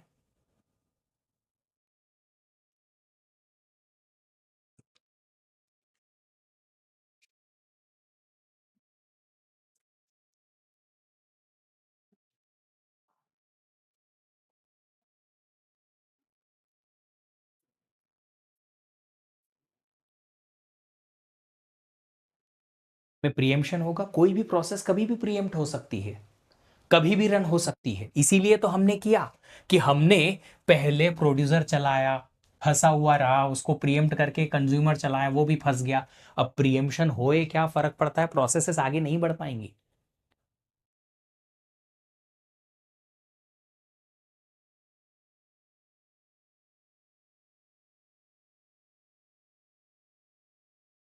मैं वैसे भी इस पेज को तो हटाने ही वाला हूं, क्योंकि यहाँ पे ये स्वैपिंग वाला बस एग्जाम्पल दिया था एक्सप्लेन करने के लिए। ये पेज मैं हटाने वाला हूँ एनीवे।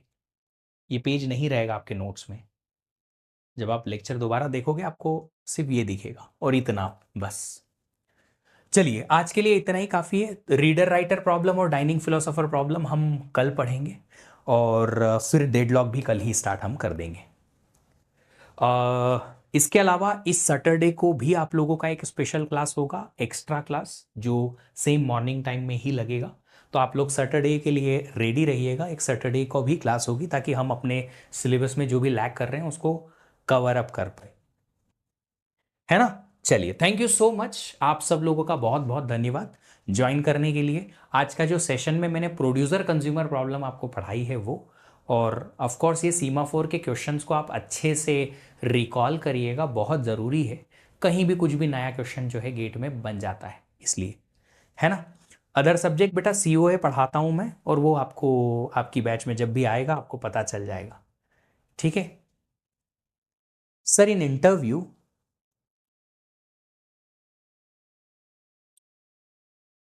एक्सप्लेन, पता नहीं कहाँ गया वो क्वेश्चन।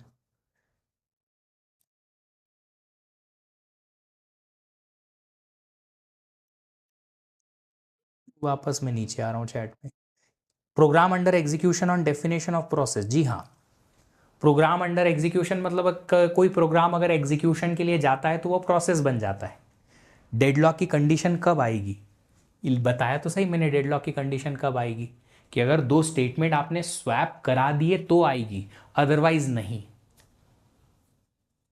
क्रिश, बताया ना मैंने कि जब आपके वो दो स्टेटमेंट उल्टे लिख दिए जाए, या तो प्रोड्यूसर में या कंज्यूमर में, तो डेडलॉक बनेगा, अदरवाइज नहीं बनेगा स्पेशल केस में।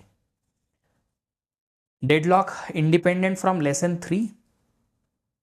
लेसन 3 मीन्स प्रीवियस वाले। अभी तो डेडलॉक के बारे में बस इतनी ही बातें हुई हैं, इससे ज्यादा नहीं बेटा।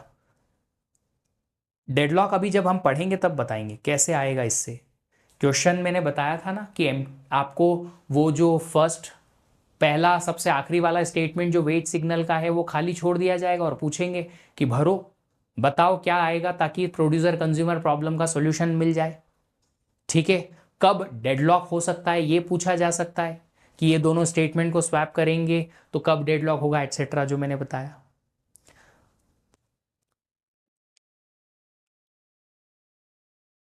नहीं बेटा जी, राजा जी एडीटी नहीं है। एडीटी जो टर्म आती है वो आपकी किसी प्रोग्रामिंग लैंग्वेज से निकल के आती है। डेडलॉक की कंडीशन से भी आ सकती है। थैंक यू सो मच बेटा। वीकली टेस्ट में रैंक नहीं दिखाते हैं, कोई बात नहीं, मार्क्स तो दिख रही है ना। वीकली टेस्ट में मार्क्स तो दिख रहे हैं ना, कितने मार्क्स आ रहे हैं बस। बाकी मैं देखता रहूंगा कि कितने मार्क्स आ रहे हैं तुम लोगों को। चलो मिलेंगे आप लोगों से कल। Thank you.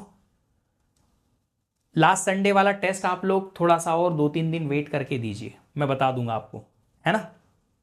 Bye bye.